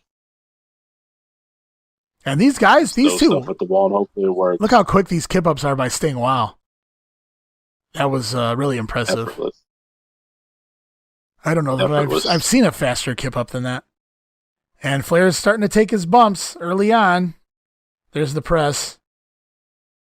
I just watched their match from Saturday night, 93 on the network, and great stuff.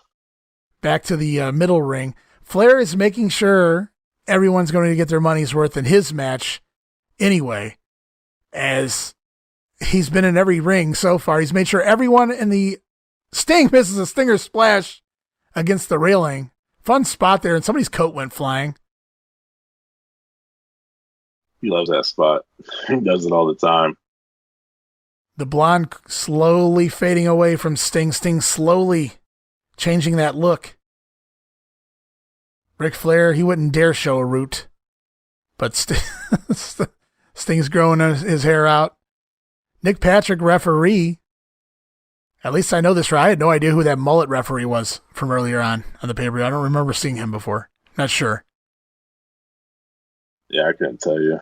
I didn't get a good look at him, but I from what I did see, I don't remember his name. I don't remember which one that was.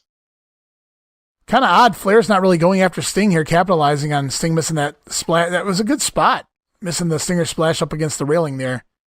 But I'm sure Flair will take advantage of it now. Oh, Sting goes back to the nose cell, though. The Vulcan death grip there. Oh, how's that? Oh, my God, Patrick, you didn't see that?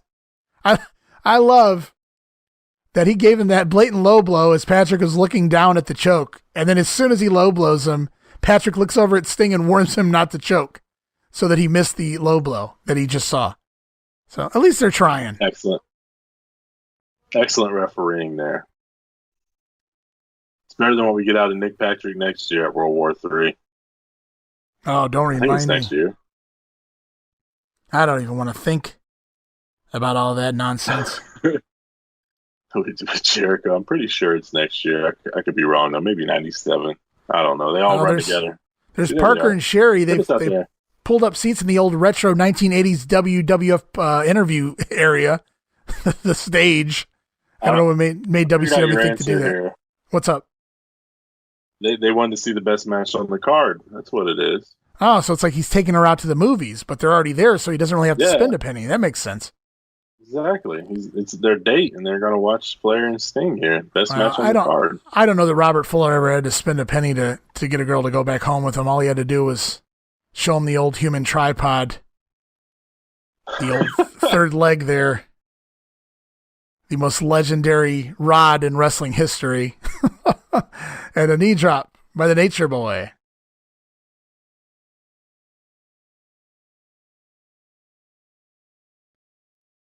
I just never really understood where they were going with this Parker and Sherry storyline. I don't think they knew where they were going with this Rob Parker and Sherry storyline either. It's just something to do. To be honest with you, I think boom. Sherry doesn't last too much longer after this. She's there for a bit because they do the wedding gimmick at the Clash or something like that. I think, don't they? Yeah, they do a wedding gimmick at the end of one of the clashes, and then Medusa comes in, and all hell breaks loose and all that. But I don't, because eventually in '96, Jacqueline comes in and takes over for Harlem Heat for a little bit. Wow, I don't even remember that. I remember her being with Sullivan. I could be wrong. Right. Yeah, she's with Sullivan. Who knows, man? It kind of all runs together. Like, I can pick things up from Raw, but Nitro is just more of a cluster where Raw just seemed more streamlined and focused. I know it was all over the place, but the feuds and everything made sense. They stayed together. When you're only pushing about 8 guys, it's not too hard to stay focused. WCW, and nice move there by Flair. He wants Nick Patrick to check the time, and then he shit cans Sting out over the top rope to the floor. So at least in 1995 WCW, they got that right. Whereas in 1989, they were just throwing guys over the top rope in front of the ref, and the ref was having to just play stupid. Uses his own discretion there. Yeah. Sting hobbling. He come up gimp there from the bump to the floor, I guess. Maybe setting up for a figure 4. Back to the first ring. Yeah, they've been all over the place. Flair and Sting here for giving everybody their opportunity to enjoy the match. And I saw Ric Flair wrestle Randy Savage for the WWF title. I guess Flair would have been Savage would have been champion inside a steel cage. And they did this spot where Flair climbs up to escape, gets to the corner, and hangs out, and Savage pulls his trunks down. Flair's ass is shown to the entire Coliseum. And God bless Ric Flair, because he does this on all 4 sides of the ring, on all 4 sides of the cage, trying to climb out over top of the cage. Same exact spot. And he hangs there dangling for 30 seconds on each side to give everyone a big shot of Ric Flair's ass. But I give him credit because it was a funny, it's a comedy spot, but he wanted to make sure that he got it in on for everyone that was there paying to see the show. So I thought that was really cool. I even realized what he was doing way back when. I was 13 years old or something like that. And even then I realized what he was doing. And once he started doing it on the second side, I knew he was making the rounds. But it was really cool. So Flair was pretty good about making sure people got their money's worth out of him. And I'm sure it was an ego thing too. Look at Sting no-selling the figure 4. Flair does a great job of selling himself whenever Sting would no-sell this hold, which was so funny because it was Flair's finisher. Sting turned that over pretty fast. Oh, yeah. Flair is just a pro's pro, man. I think he cared about, obviously, the money and things like that, but you never felt cheated watching a Ric Flair match, ever. I mean, even old Ric Flair, 2005, 6, whatever, whenever he retired, 08. I never felt cheated by a Flair match. He gave it everything he had. Was it his best every time? Later years, no. I mean, he would even tell you he doesn't even like his match with Shawn Michaels and things like that. But I just, man, what a guy. What a talent and everything. He's the total package for sure. Sting no-selling again as Flair's playing that up. I think it was great to have guys like Flair and Savage whose ego was not just about getting themselves over, but just about making sure they can do the absolute best they possibly can to be called the best, versus guys with egos like Lex Luger who were just out there, doing the minimal they could. Yeah. While just loving themselves. And we're right back to some of the spots we saw earlier. Flair can only take so many press slams in a match, but we're right back at it here. Feels like we're going into the finish, though. And a thumb to the eye. Woo! Flair's going up top. I think that's why those guys are so endearing to everybody, is because you never felt cheated. And I know Macho Man, the story goes in TNA that he's seen himself on TV and he's like, I can't do this. This is not the Macho Man I want people to remember me as. And he quit. He just walked out. Yeah. And it takes a man to be able to recognize that and be able to step away and just go away. And not many people can do that. And this goes to show you he doesn't want to be out there at a 50% of Macho Man. And you can respect the hell out of that. And I respect the hell out of Flair here because I think this is his first match back. If I remember, no, he did have that match on Nitro, but he had that torn rotator cuff and he was out for several weeks, and he's just right back in action and taking all these bumps, including if he takes this right here, the superplex, which Flair used to love to take, and he always took it from the top rope. He always told whoever was giving it to him, you better give it to me from the top rope. And here it goes. Boom! Sting looks like he's going right into the Scorpion. These guys can have a match in their sleep. Yeah, that's the crying shame about it. That's why I say, and the Scorpion's on, right? He's given up. It's over. Sting wins the match. There's no Horseman to be found, no mention of the Horseman. Where's Arn? Where's Pillman? We've already seen Benoit. We know he's there. All these guys are likely in the Battle Royal, and nobody's out here to help Flair. So really weird booking there. You'd think somebody would have been out here running a little interference. They're the Horsemen, damn it. I will say, this is probably, hey, you're going to make me look like a complete jackass by having me team with you. Yeah, and turn on your job into my finisher. Like, this is his payback for looking like a complete jackass. Sting did tell him, don't swerve me, bro. Don't swerve me, bro. Pretty much. And he swerved him. So I like this finish. I like this finish based off the story because I think we mentioned it. We'll mention it on the Monday Warfare show how they didn't really like the angle and didn't want to do it for different reasons. And this is only fitting based off of that. Yeah, I'll go along with that. Been dirty or anything. Yeah, clean cut. As long as this is the end of the feud, if you want to call that a feud. As long as this is the end of it. Over? Well, that's true. And I think they even sold this one of many times as the last time ever Sting and Flair. Maybe not in like the rule book, but or in contract form, but basically this was going to settle the score. Obviously, it obviously does not. We see them continue to wrestle at the very least all the way to the final Nitro. And it's time. Oh, yeah. It's time, Steve. We've made it, and we'll do another timestamp count now while Tony and Bobby are talking. We're at 1 hour and 50 minutes and 11, 12, 13, 14, 15. And Tony and Bobby are just one of 3 announced teams for this upcoming Battle Royal.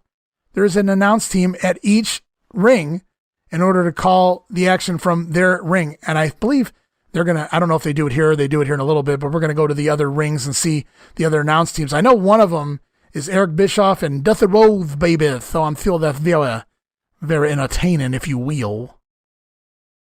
And I'm not sure who's part of 3. I think it's like Chris Cruz and Mike Tenay, maybe? It's not Mike Tenay. Larry Zbyszko? I think Mike Tenay's just come in by this point. He's here. So it's either Zbyszko or Tenay. They both make sense. As I know Cruz has experience with Zbyszko based on doing pro together and things, so that could be it. And they're showing the video here. Obviously, the Giant won the World Heavyweight Championship at Halloween Havoc by disqualification because Jimmy Hart was Hogan's manager, and Jimmy Hart attacked the referee and got Hogan disqualified, essentially, which gave the Giant the title because Jimmy Hart signed Hogan's contract for him that allowed this to happen. So I think Hogan deserved it. But Nick Lambros and the rest of WCW Legal did not, and thus they stripped the Giant of the title on Nitro a couple weeks after Halloween Havoc, and put the belt up here, for the vacant belts held up, pending the winner of this 3-ring battle royal, 60-man battle royal. And the story was supposed to be a giant in every ring, obviously one of them being the Giant. One of them was supposed to be the Yeti, and based on what you believe or don't believe, the third ring was also supposed to be Elegante, who was also supposed to be the Yeti at one point, but then there was talk of him just coming in as himself. And then there was talk of the one-man gang being the other Giant, and then we wind up with Hogan being the third Giant. So it doesn't make a lot of sense. We could have essentially seen a battle royal where Hogan and Giant never even lock up. And I really want to go even further and ponder if the original plan was to have a Dungeon of Doom Giant in every ring, but they keep pushing the Giant as the guy who's going to win because nobody can eliminate him. What's the point of having these other Giants? None of it makes any sense to me. And as you'll see here, and I don't have a timestamp of when Tony says it, so I'm sure we're going to miss it. But when the Yeti comes out, he's dressed in a generic Quang type looking costume of some sort. And Tony Schiavone says, "It appears the Yeti has thawed out." And I just always thought that was a hilarious line from Tony Schiavone as the battle royal gets going. Yeah, it looks like a scorpion from Mortal Kombat. It looks like a cheap rip off of that. Yeah, and I think the name he uses is they actually keep that gimmick, and that's Ron Reese under there. Reese from the Flock, Big Ron Stud. They actually keep that gimmick, that gear, and he wrestles at least one match on syndication as the Super Giant Ninja, I believe. And you know he doesn't know any ninja moves, but that's the gimmick he gets. And it's funny that he wrestles in that costume, which is used here as the Yeti, who was, if I remember correctly, eliminated first or second, and he's eliminated within 5 seconds of the match. So they squashed the Yeti here. This is the end of the Yeti. So R.I.P. Yeti. What's that? That's good. Yeah. No need. So he goes from being the mummy to a giant ninja looking guy, or as you called him, Scorpion, right? He looks like Scorpion. Yeah. Yep. And we're getting ready to. I love how is it David Penzer who's the announcer here, the ring announcer? Gets the unenviable task of naming all 60 guys. And well, he's flying through them. It's tremendous. I was impressed, but at the same time, I was so happy that David Penzer was the one calling out the 60 guys. Could you imagine if Michael Buffer had tried to call out 60 guys to the ring when he knows about maybe who 2 or 3 of them are? Could you imagine him trying to? Yeah, it would have been terrible. At least we didn't get Buffer. At least we don't get Buffer. I think he's here to do the Let's Get Ready to Rumble, maybe.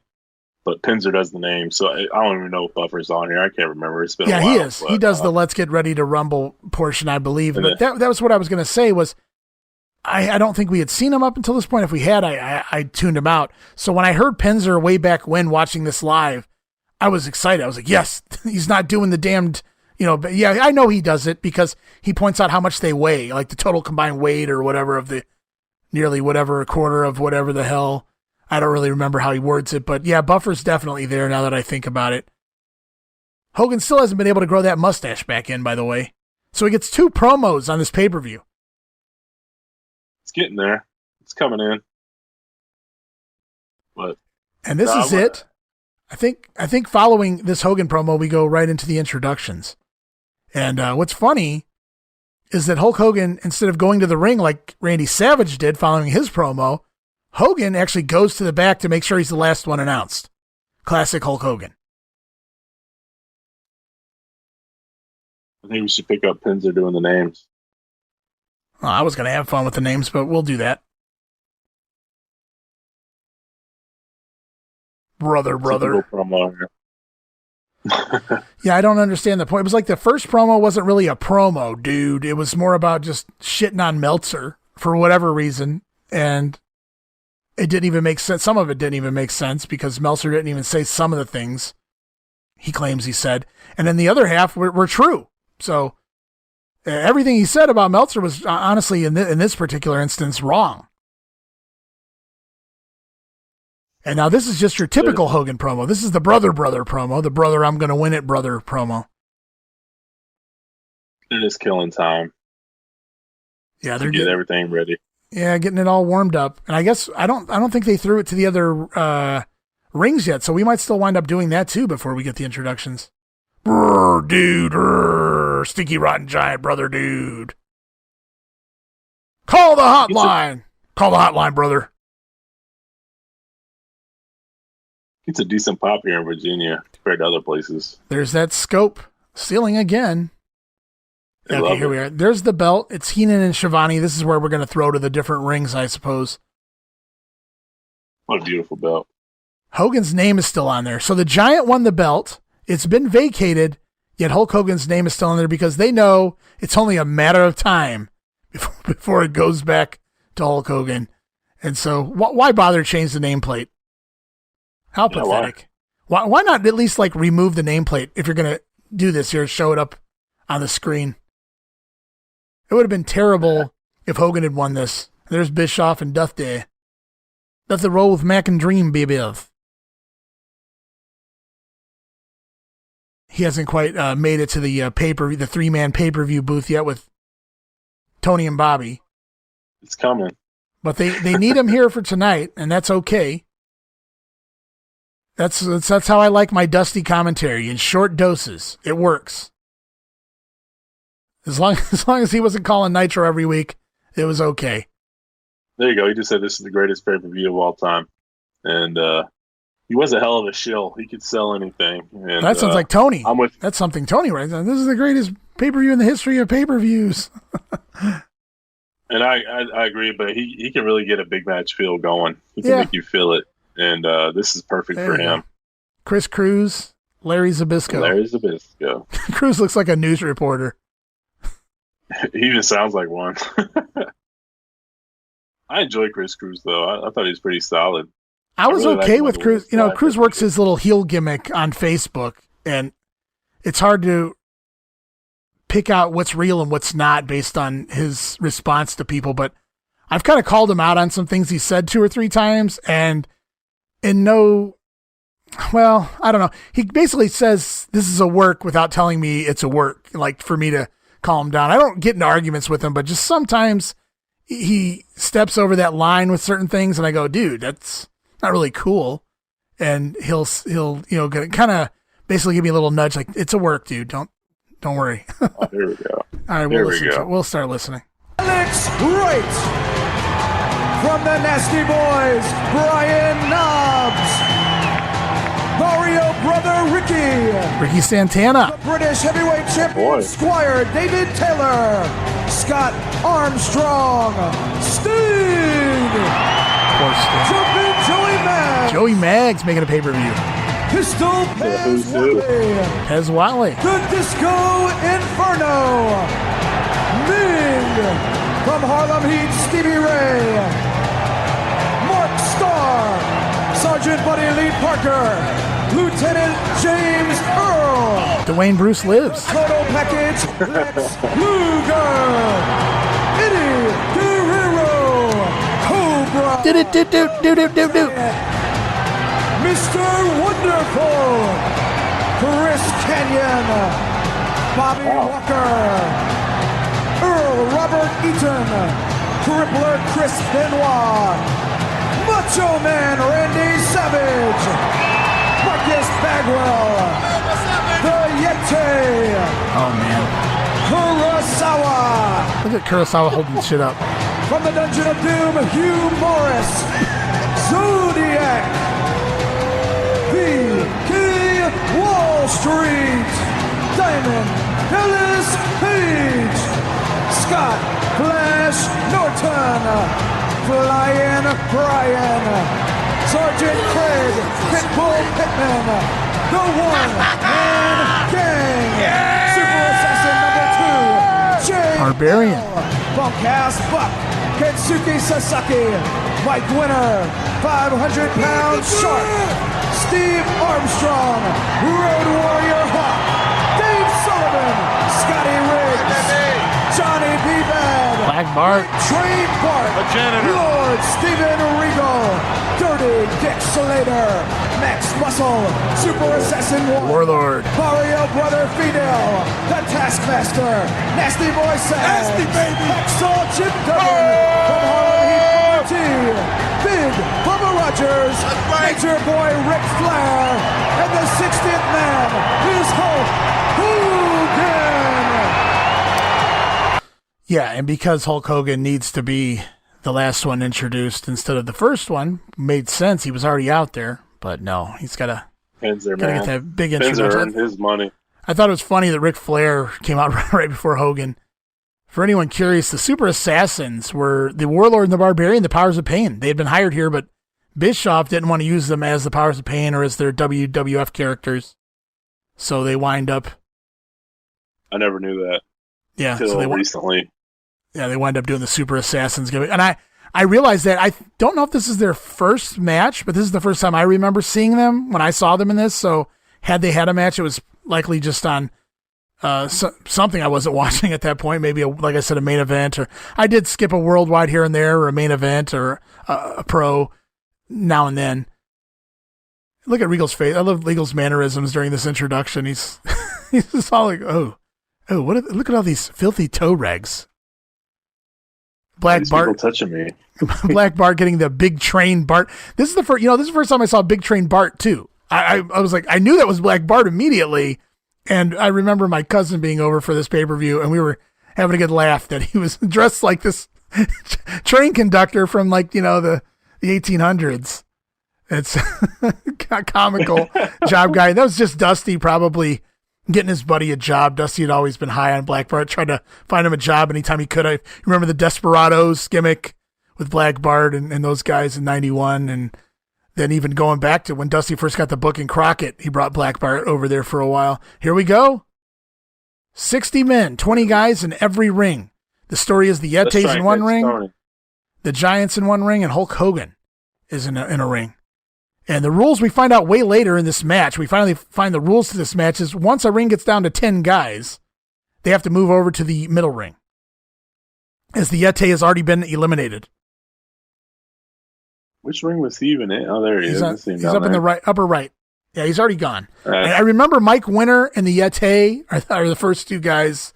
The Yeti is gone, and I think Mike Winter's either already gone or he's about to be gone. I remember them being the first two. I can't tell you anything after that or why I remember that, but it just stuck out to me. Obviously, the Yeti being eliminated that fast. Well, you hadn't even seen him. He had been missing in action since the Halloween Havoc fiasco where he dry humped Hulk Hogan.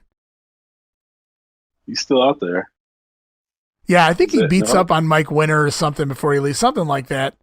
There's Scott Armstrong. I think Scott Armstrong winds up doing a stretcher job here in this Battle Royal, and the point of that was to show you how dangerous a Battle Royal can be.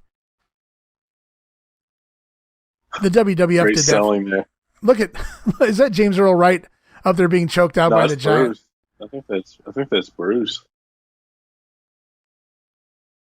The dude had hair. Yeah, there he goes. He's beating up Winter. He just ran him into the post. He just posted him. Poor Mike Winter. And people might be wondering, like, who the hell's Mike Winter? How the hell did he get a spot here?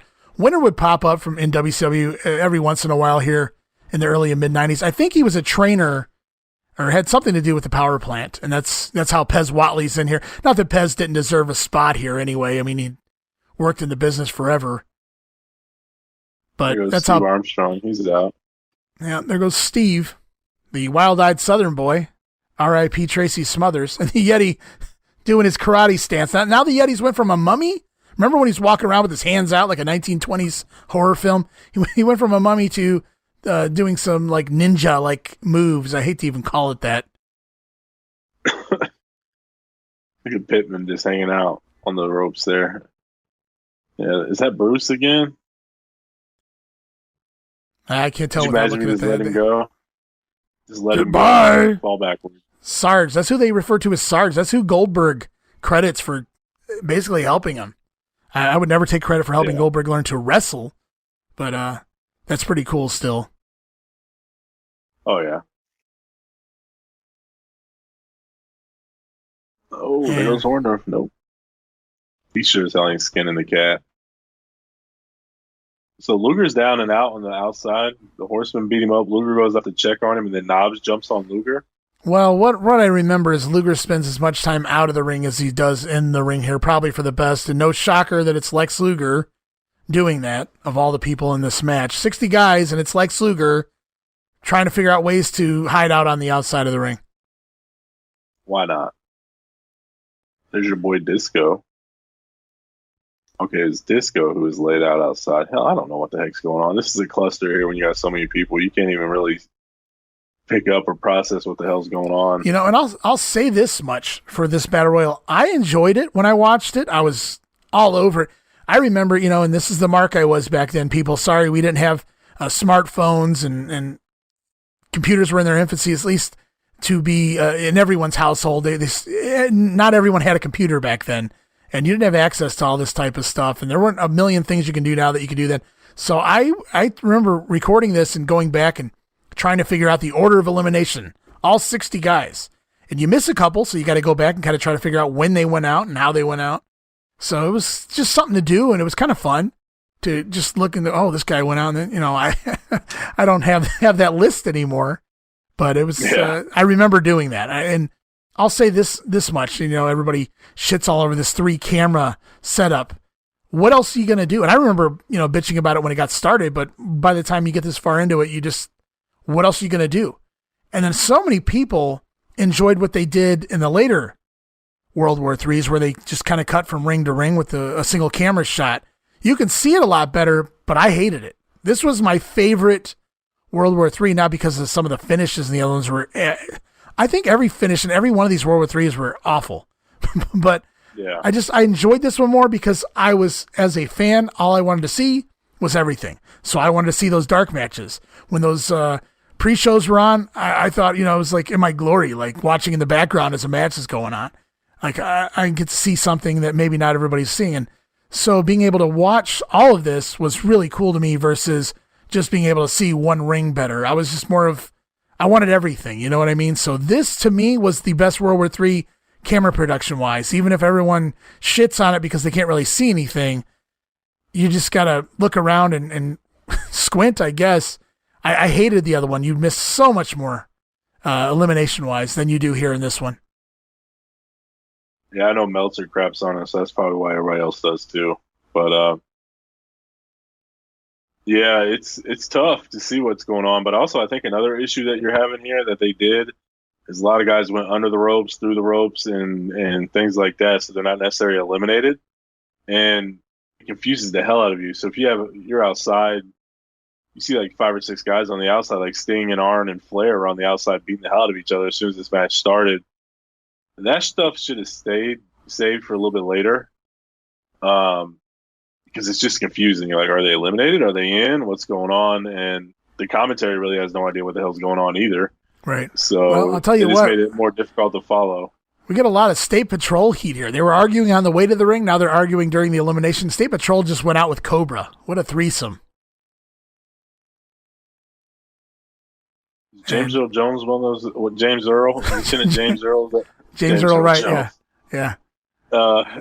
Is he one of those guys that we've seen back in the Grenade in '89? Is he just a newer? No, he well, I mean, he'd been around by that point, but not in the NWA in '89. At least not where we're at in '89. I was just curious if that was one of those random.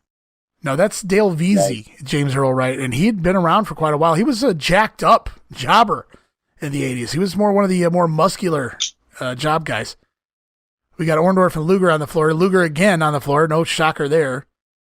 So we got. That's the part that bothered me. Like, are they eliminated? You don't know. So I think you just got to kind of play it by ear based on who it is. Lex Luger, probably not eliminated. Mark Starr, probably eliminated. You know, so even Orndorff, he's not going to be eliminated this early. I'd like to think he still has some name value. Yeah, they're working towards no name value there with the gimmick, and he'll be done here very shortly as well. There's Warlord. There's no mistake. That's what I was going to point out at the beginning of the match. I had not seen these Super Assassins up until this pay-per-view, but it didn't take me this match, the end of this match, before I figured out who they were. I recognized the Warlord first, but then immediately I went to, is the other one the Barbarian? And sure enough, it was pretty easy to figure out at that point that the Super Assassins were the Powers of Pain, which you think you would have gotten more name recognition from, but... Yeah, it's weird, like you didn't want to use their gimmick from the WWF, but you're in the war with the WWF, and any impression... Well, you got to remember, they came... more talent. They came from Crockett. I know with where that they gimmick. came from, but... Yeah, I know where they came from, but I'm just saying, like, people remember them, like the Warlord last remembered as the Warlord guy from early 90s, and then Barbarian with Haku and those sort of things, and just haven't been around. So I feel like you'd want to run it back with those names just because that's how their last known was with WWF, and it looks like more talent is stolen from WWF, even though they haven't been there for a while.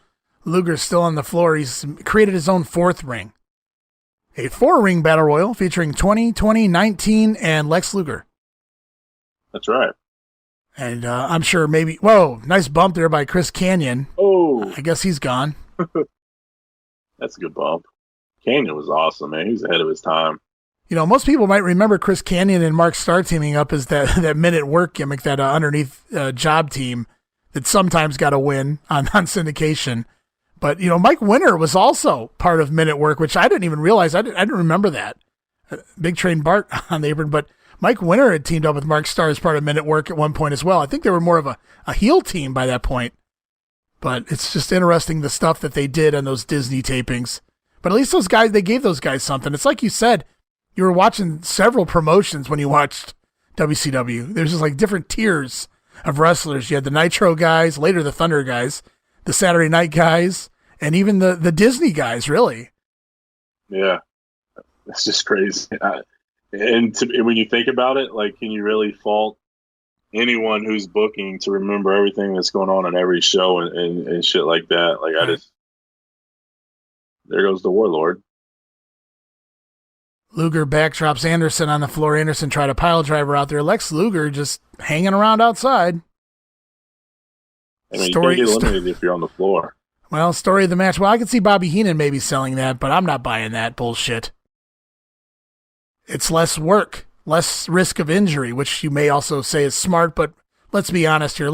Lex Luger isn't doing this because, he's smart. It really hurts the match. I mean, I guess it doesn't because there's 59 other guys. You don't really need Lex Luger, but it's still at the same time, it's killing the match that he can get away with this. Why isn't it's Lex Luger? And there goes Scott Armstrong, who does a stretcher job now from that bump to the floor. Let's get tossed over the top rope.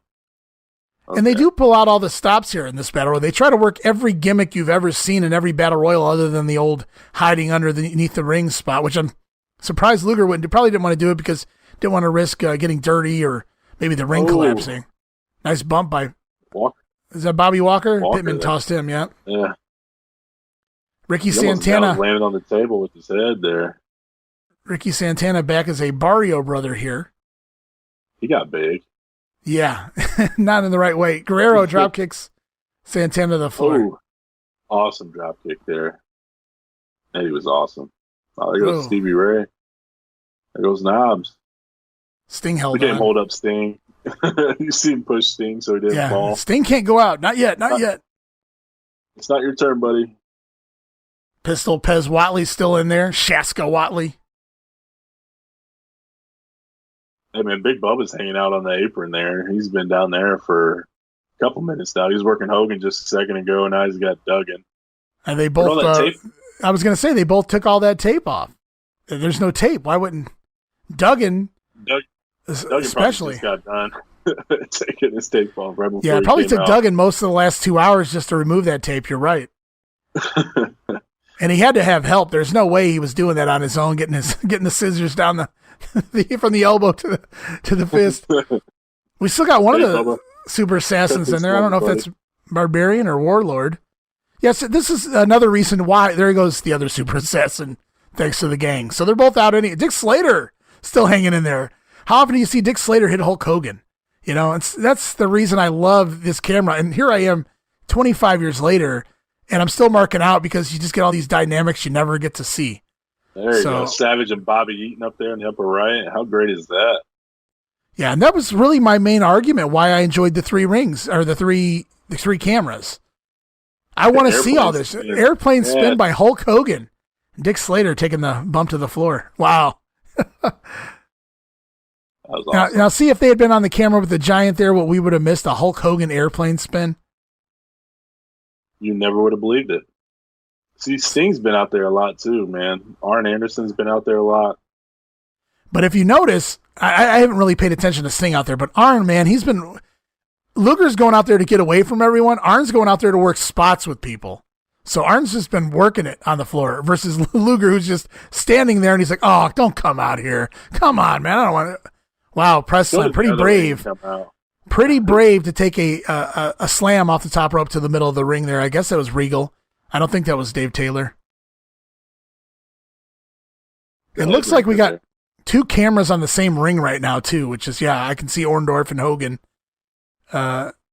So one of the cameras is not on. How hard is it to stay focused on your ring, asshole? They need 3 hard cams. So I think the ring with the Giant in it there's no camera on it right now. Yeah, that's the bottom ring. Giant's in there with Hogan. That doesn't make sense. The whole selling point was they were supposed to be in separate rings. But you're right. Have they moved one of the rings over? Did I miss something? I think they may have. It's hard to keep up with this without commentary, to be honest with you. Yeah. And there's so much shit going on outside that you just can't even. That's really what's throwing me off is all this shit on the floor. Sags, Luger finally in the ring, Sting, Arn Anderson, and here comes the stretcher for Scott Armstrong. It looks like we've migrated into just 2 rings by this point. Yeah. And like I said, one because Bubba is in that ring. Yeah, it's just the one. We're already down to 1 ring. No, we got the, no. There's the other ring, the Yeti ring. It's got Savage and DDP in it.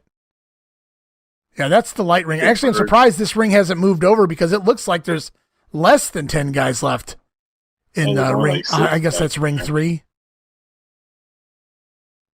Benoit and Sasaki still going at it. They're going to the floor. I guess they're moving them over now. So we're going to move everything over to 1 ring now, it looks like.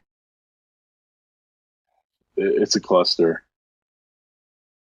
Well, with commentary, had I been able to keep up with that other ring shifting over, I was okay with what was going on, to be honest. And like I said, I was a fan of this style of World War III, the production anyway, the cameras. And now we have 2 cameras on DDP's ass.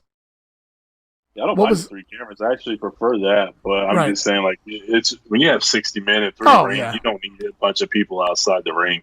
It's hard as hell to keep up as it is, and then you got 6-7 guys that just live outside. And now we got it's got to be approximately 30 guys in this ring. The gang just looks like he's getting ready to make out with Hogan there. Putting his foot on his shoulder. He's not even choking him. Beefcake's barely touching Hogan with his foot. The gang looks like he's getting ready to kiss Hogan. He's looking at him. He's like patting him on his shoulder. Like, are you okay, buddy? I mean, that had to be a mandate from Hogan between the Mummy humping him and then, the Yeti humping him at Halloween Havoc. And now Beefcake like barely putting his foot on him. And now the gang just kind of cuddling Hogan almost on the apron. It's ridiculous how light these guys are. I get you don't want to hurt them, but you can still make it look real and better than that. Yeah, absolutely. Just are people afraid? Code Red. I don't know. On Joey Maggs there. That's a dangerous place to be in a battle royal. Yeah. You get like 80 feet stomping on you. Yeah, that could be the end of your career in the eye and the leg. But were people afraid to hurt Hogan?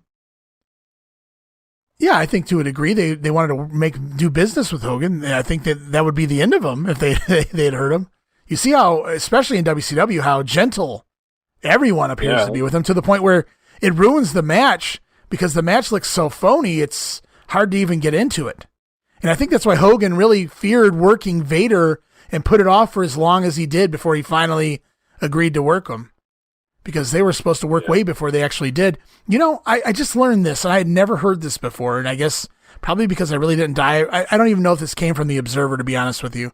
I heard this from a third party, but it was a credible third party who claimed that Savage was supposed to win this Battle Royal. Hogan was supposed to get eliminated, pulled out by the Giant refrigerator Perry style. After the Giant gets dumped by Hogan, the Giant was supposed to pull Hogan out while Hogan's pointing at him, brother. And at some point in this match, probably early on, Hogan calls an audible in this match and goes over to the Giant or tells the referee, I'm not going out anymore. Tell him to pull me out through the bottom. So Hogan changes the finish to this match during this match and totally just shits all over the Macho Man's run, basically, by stealing his thunder and then cutting that promo at the end. I didn't really get eliminated, brother, dude. So if there's truth to that story, and based on the where I heard it from, I don't want to name names or anything right now, but based on who I heard it from, I believe it to be true. It's just sick when you think about, and there goes Bubba and Duggan continuing their feud here. It's just sick when you think about the storyline with now Scott Armstrong got a stretcher. Now Joey Max is going to have to wait for his, I guess. But the story goes, with Rumble 90 and Hogan screwing Hennig at the last minute, walking in that day and saying, yeah, I'm not going over, brother. I'm not getting thrown over, brother. And then here he waits till he comes out here when you can't do anything about it and says, tell him to pull me under the bottom rope. I'm not going out over the top. It sickens me. And there goes Disco. You should be happy. Yep. See ya. Hawk got his revenge.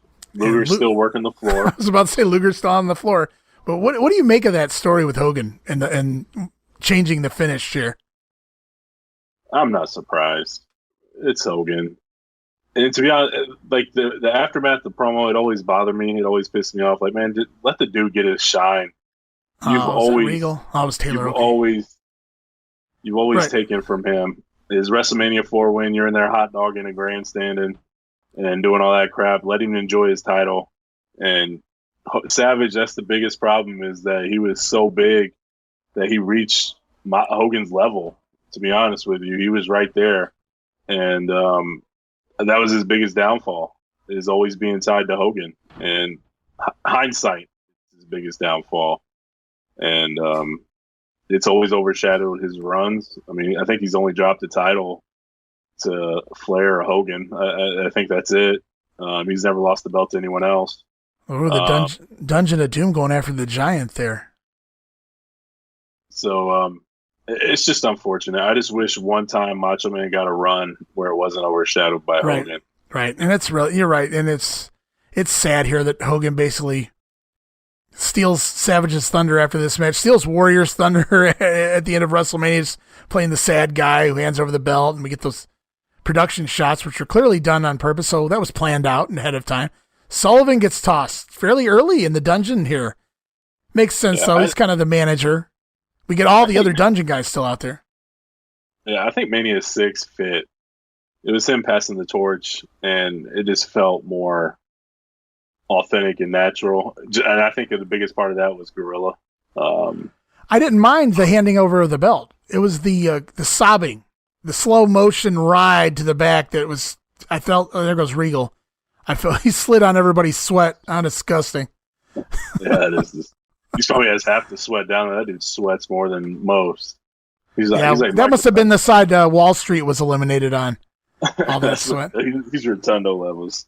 But yeah, I think I enjoy WrestleMania 6. The sobbing, I think the slow cart was more of a Vince thing. But TDP out. But it's just unfortunate.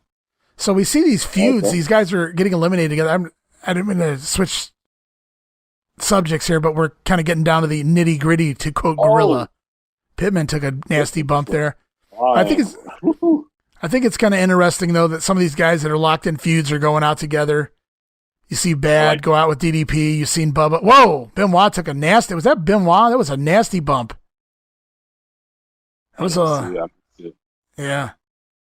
But then you saw Bubba and Duggan go out at the same time, so it's kind of interesting. Booker and I think Sags went out together too. Right. Nasty Harlem Heat. So. And then and then Cobra went out with the State Patrol and that epic storyline that never happened. Yoshi sliding across too. That's Kurosawa. That's not Yoshi Kwan. Come on now. I've been watching Saturday Night '93, so not bad. I did think it was funny when Kurosawa just went out. He went sliding across the sweat on the mat too. Like, yeah, it's wet out there. Be careful. Well, Luger's been out there drenched in sweat, just pacing back and forth. And there goes Haku. Ming's gone. So the dungeon's starting to lose some guys as we weed things down here. Here we go. Flashback to '86. Orndorff and Hogan going at it. That's right. Luger, are you finally going to get in, Ben? There's not enough people in there now for you? There you go. He's working the arm. Everybody's kind of pairing off into their typical feuds. We got Sting and Luger. Or, I'm sorry, Sting and Flair. We got Savage and Luger. It's funny that the Giant... There goes Zodiac out. Arn Anderson over there doing the abdominal stretch, holding the ropes in the middle of the damn battle royal on Eddie Guerrero. At least nobody can make him break it. Oh, Eddie reverses there, working an abdominal stretch in the battle. There goes Hugh Morris. So the dungeon's starting to fall. It's funny, Hogan and the Giant wanted each other so bad, and they're not even near each other here in this battle. And it's weeding down too, so it's just very noticeable now. Yeah. Yeah. Look at this. I think we got a spot coming up here. If this is where, yeah, here we go. So Hawk dumps Pillman, and he tries to save Sasaki here because they had been partners in New Japan, the Hellraisers. So I think it was kind of cool. I remember here Hawk yelling, Kensuke, or it's almost like he lost his friend. He fell off a cliff or something when he gets eliminated. But Hawk's looking. Look at him. I remember this. Hawk is looking. I think it's for Hogan. He's waiting for his spot, and Hogan's like just over there doing something else, brother. Not paying. So they're holding on forever, playing tug of war with Sasaki. And here comes Hogan, finally, all to throw out Hawk and Sasaki because Hulk Hogan. He likes to dump those tag teams, man. Let's go ask the Brainbusters. Oh, that was an excellent bump by the Brainbusters, though. I will give them that. Oh, yeah. You couldn't ask for two better guys to do it. That was awesome. Stinger splash, Giant moves, and he nails Eddie. Eddie looks like he died. That was great. And Eddie's only been in the company for a couple months, and he's already down here to the final 10. I'm just going to call it 10. I'm not counting. There goes Orndorff. And Mr. Wonderful, he was in there for quite a long time. Mr. Wonderful. Yeah, we mentioned on our Monday show that it seems like the only person they really wanted to push was that Hogan. Trying to figure out how to do an abdominal stretch over there to the gang. He's just dry humping him. Yeah. What is going on there? Do it to me. I'm doing it to you, gang. Eddie going to the top. You don't do that, Eddie. Oh, wow. That's see now, look at that. That was all kinds of dangerous. Okay. He lands on top of Arn, and I'm not sure who the hell that was over there. It took a bump at the same time. Savage and Luger. Down there, so that could have been bad. Yeah. Yeah, these guys are doing some out of the ordinary things. I give them credit, though. They're trying to make it as exciting as they can because it is a battle royal after all. And you can only see so many forearms and fists in a 60-man battle royal. And we even get the Scorpion. Oh, Flair. Chop Sting out of that. Savage taking bumps. I'll give him that much. See, now Arn looks like he's going to go, spine buster, I'm guessing. There we go. Boom. But again, nobody does it better. Giant and Savage right in the middle of the ring, and Eddie and Arn go for the spine buster spot at the same time. So just not a wise idea, even with 2, 4, 6, 8, 9 guys left. It's so funny seeing Eddie here in the final 9, and I'm assuming he's probably gone here soon. If that wasn't just, he just got tossed by Arn. But it's like, who doesn't belong? I hate to say that about somebody like Eddie Guerrero, but at this point, I mean, even the gang really fits because of his size. Right. The gang fits because of his past history. We know who the gang is. And, of course, his size, obviously. What is he, like legit 6'8", 6'9", and well over 400 pounds. So, yeah, he makes sense here.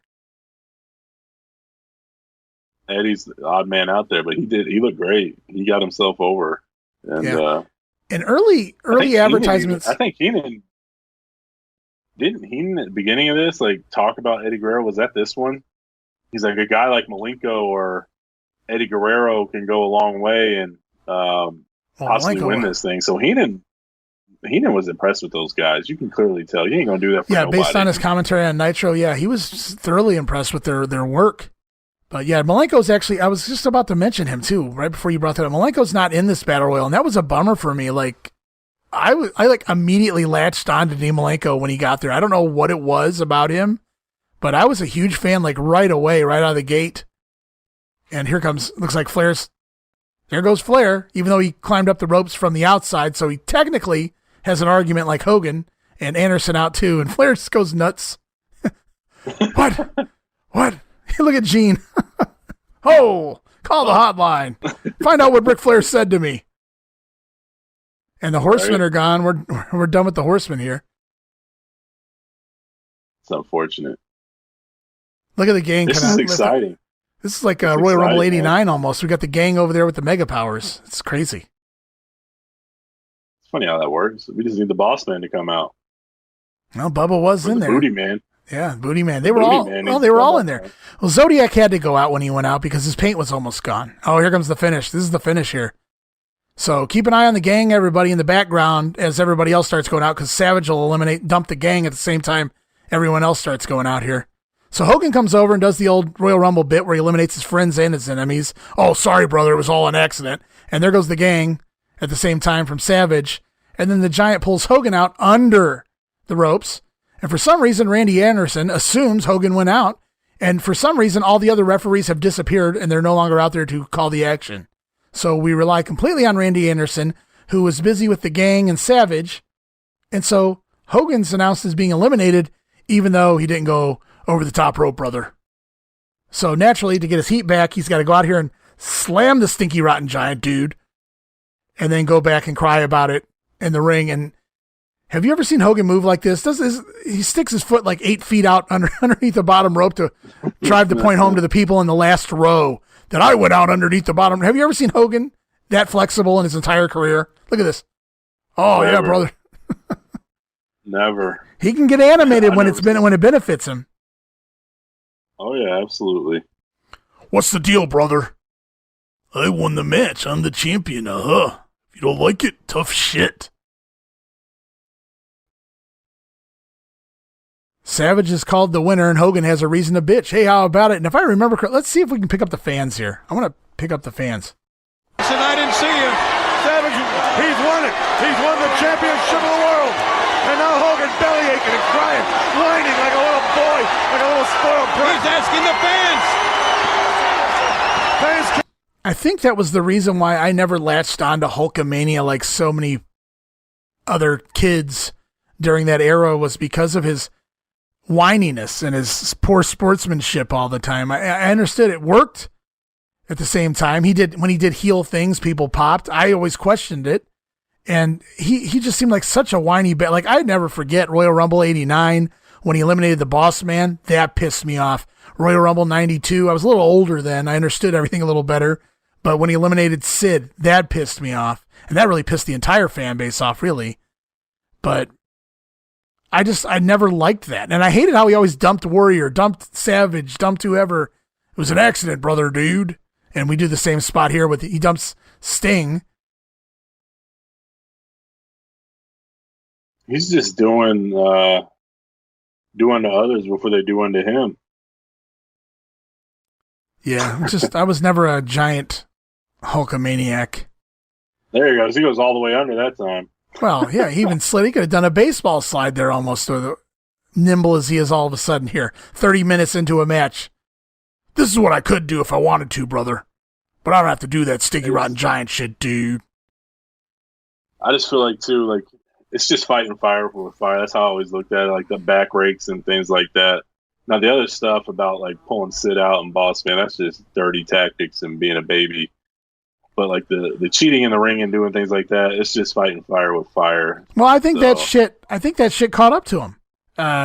It caught up to him by the time, it happened with Sid. The crowd booed the living hell out of him. You wouldn't know it by Superstars and Wrestling Challenge when they changed the crowd noise to chant Hogan instead of, boo Hogan. But, I mean, and then here by this point, the crowd had completely turned on Hulk Hogan. So this this finish here, it did him no favors at all. Had he just went over the top rope and went about his day, he might have been, he might have had a few more fans walking out of this pay-per-view. Yeah. The guy literally has a Hulk Hogan styrofoam gimmick, and he's pointing down like booing with the Hulk Hogan styrofoam gimmick at Hulk Hogan. They probably handed it out. Savage does a great job here turning the heat back and getting it on him. Hogan's not playing ball, but Savage is doing the best to make it about him and not Hogan. And then Hogan, has to point out, well, I never went out, so you're the bitch. Well, technically, I don't know why Hogan acts like he doesn't come out and say he should be the champion or the winner, but it's almost like that is what he's saying. Like, I didn't go out, so I should be a winner. Well, Savage didn't go out either. And Hogan makes sure. Now, Gene was just getting ready to talk with Macho there, and Hogan chimes in again. He's got more to say here. You can tell he thought more about this than he did the match. Well, yeah, it's his angle. Right. Do you really believe he just came up with this idea during the Battle Royal? I mean, get real. Oh, no, absolutely not. I was hoping Macho was going to I was hoping Macho was going to talk. I wanted to hear him. I didn't really hear Hogan, but we'll pick it up anyway. I'm gonna talk turkey, dude, because I deserve a shot at my belt. All right, there's a final for you, Randy Savage. That's cool with me. I like it. And I want to say, as a WCW champion for this moment in time, I want to shake your hand. I like it. How about it, ladies and gentlemen? What an evening it has been here at the Scope in Norfolk, Virginia. And for fans around the world, Hulk Hogan and the Macho Man, Randy Savage, hand in hand. Yes. One more thing. Oh, yeah. Hulkster. Well, at least Savage sticks that in. I think Hogan, what does Hogan say right back there? Ooh, yeah, right back at him. Yeah. So, Savage tries to get the last word in, and Hogan's like, nah, that's not happening. I think Gene should have just cut it and not let Hogan get the last word there. When did Gene ever not let Hogan do what Hogan wanted to do? Well, yeah, I'm just saying that's more Gene letting Hogan get the last word than I think Hogan. I think it was just an offer to him, and Hogan's not going to turn it down. That's just the way the cookie crumbles. But I don't know, man. Another fun watch along, though. I mean, these aren't exactly the greatest pay-per-views in the history of the wrestling business, but going back and just enjoying it with someone is a little different, and talking about it and being able to venture off in conversation on other things when the things on the screen aren't necessarily the best thing going. Although tonight flowed pretty well. I thought most of the undercard was pretty good, minus Savage and Luger. That goes without saying. Yeah, I think they didn't go too long. They didn't have enough time to suck. Even 5 minutes for Luger and Savage seemed like a little too much. And I don't think it's any fault of Savage. It's definitely more Luger, but Savage's elbow just hinders him. So it's not of no fault of him. It's just he's doing business when he shouldn't be doing business. And we know why he did business. He's the champion now, and he holds it for at least a couple months. Yeah, I understand completely why he's doing it. But, yeah, it's been a rough week for me on my end. So I'm glad I was able to sit down and talk wrestling with my buddy here. And it's been a blast, man. It was fun. I've always enjoyed this show. It goes so fast. It just flies by. It's fun talking to you about it. Yeah, and hopefully we continue this from time to time, especially since this makes such a great complementary piece to the Monday Warfare Battles Within show that we do. Yeah, absolutely. And if we can fit the time in and do them, then we can do them, man. I'm down for it. Some of these things I haven't seen in a long time. Some of them I've seen more times than I need to see them. So I'm down for any of these pay-per-views from either of the companies, just to kind of get a little bit of everything to go with the Monday Warfares for sure. Look at some of the names in the closing credits, some of the higher-ups there. Tony Schiavone. I saw David Crockett once again, and, of course, Eric Bischoff there. Many people don't remember that David Crockett stuck around. He still worked for the company. He just wasn't an announcer anymore. So they made a good call there, and he never returned. They never said, man, we have a shortage of announcers. Let's go grab David Crockett for this week. He never filled in. It's like they would have found somebody off the street before David Crockett. But you would have thought at some point they could have brought him back for some kind of like retro moment or something like that. Oh, they could have done it. They could have done it for World War III, man. Could you imagine him in this battle world? Look at him. Look at him. Oh my God, he would have had a field day. We'd have been looking at him all night. Holy that'd shit. have been the perfect match for him. Chris Cruz and David Crockett. Let's go. Oh, my God. Or Well, Dusty guys. and David Crockett. That'd be fun. It's getting late, and I think we're about 2 hours and 45 minutes or so into this one. So I guess we won't keep you guys any longer. We do plan to put out the WWF Survivor Series 1995 as well, sometime before Thanksgiving. So be on the lookout for that here on the All Access tier. There's another watch-along coming your way, amongst other things. More in the Coliseum video department, best of the WWF series, and probably some other things as well. I'm working on some other ideas too, guys. Don't worry. We know more than just WWF and WCW. There's plenty more coming. It's still early. But other than that, Steve, man, thanks for recommending or coming up with this idea to do World War III. It was, again, another one I wasn't so keen on. I just wasn't sure how we were going to get through it, especially the Battle Royal part. Not because I didn't like it. I did like that Battle Royal way back when. It was more just how the hell are you going to call it? But we made it, and it was pretty easy. So I had fun I haven't watched that pay-per-view in more than 20 years. A lot of this stuff I really haven't seen from beginning to end in probably more than 20 years. I watch what I want to watch on something, and then I'm done. And now I'm kind of being forced to watch from beginning to end again for the first time in a long, long time. So it's been fun, man. Yeah, absolutely. I get a feather up my butt every once in a while, and I'll go through and watch WCW 95 pay-per-views and stuff like that just because I get bored. But for the most part, I just listen to it. I don't really watch it. Watching it and focusing on it and talking about it, completely different than just listening to it. Yeah, man, I'm having fun with these. So the more we can do, the better. So one final time, thank you guys for subscribing to the All Access tier here. Tell your friends, have them subscribe. We want to know you guys are out there, and it keeps us going. It keeps us going financially, and it keeps us going. It just gives me a drive knowing that you guys are out there and you want to hear more. So for Ray Russell and Steve Eckstadt, this has been the All Access Watch Along, and we'll be back with more very soon.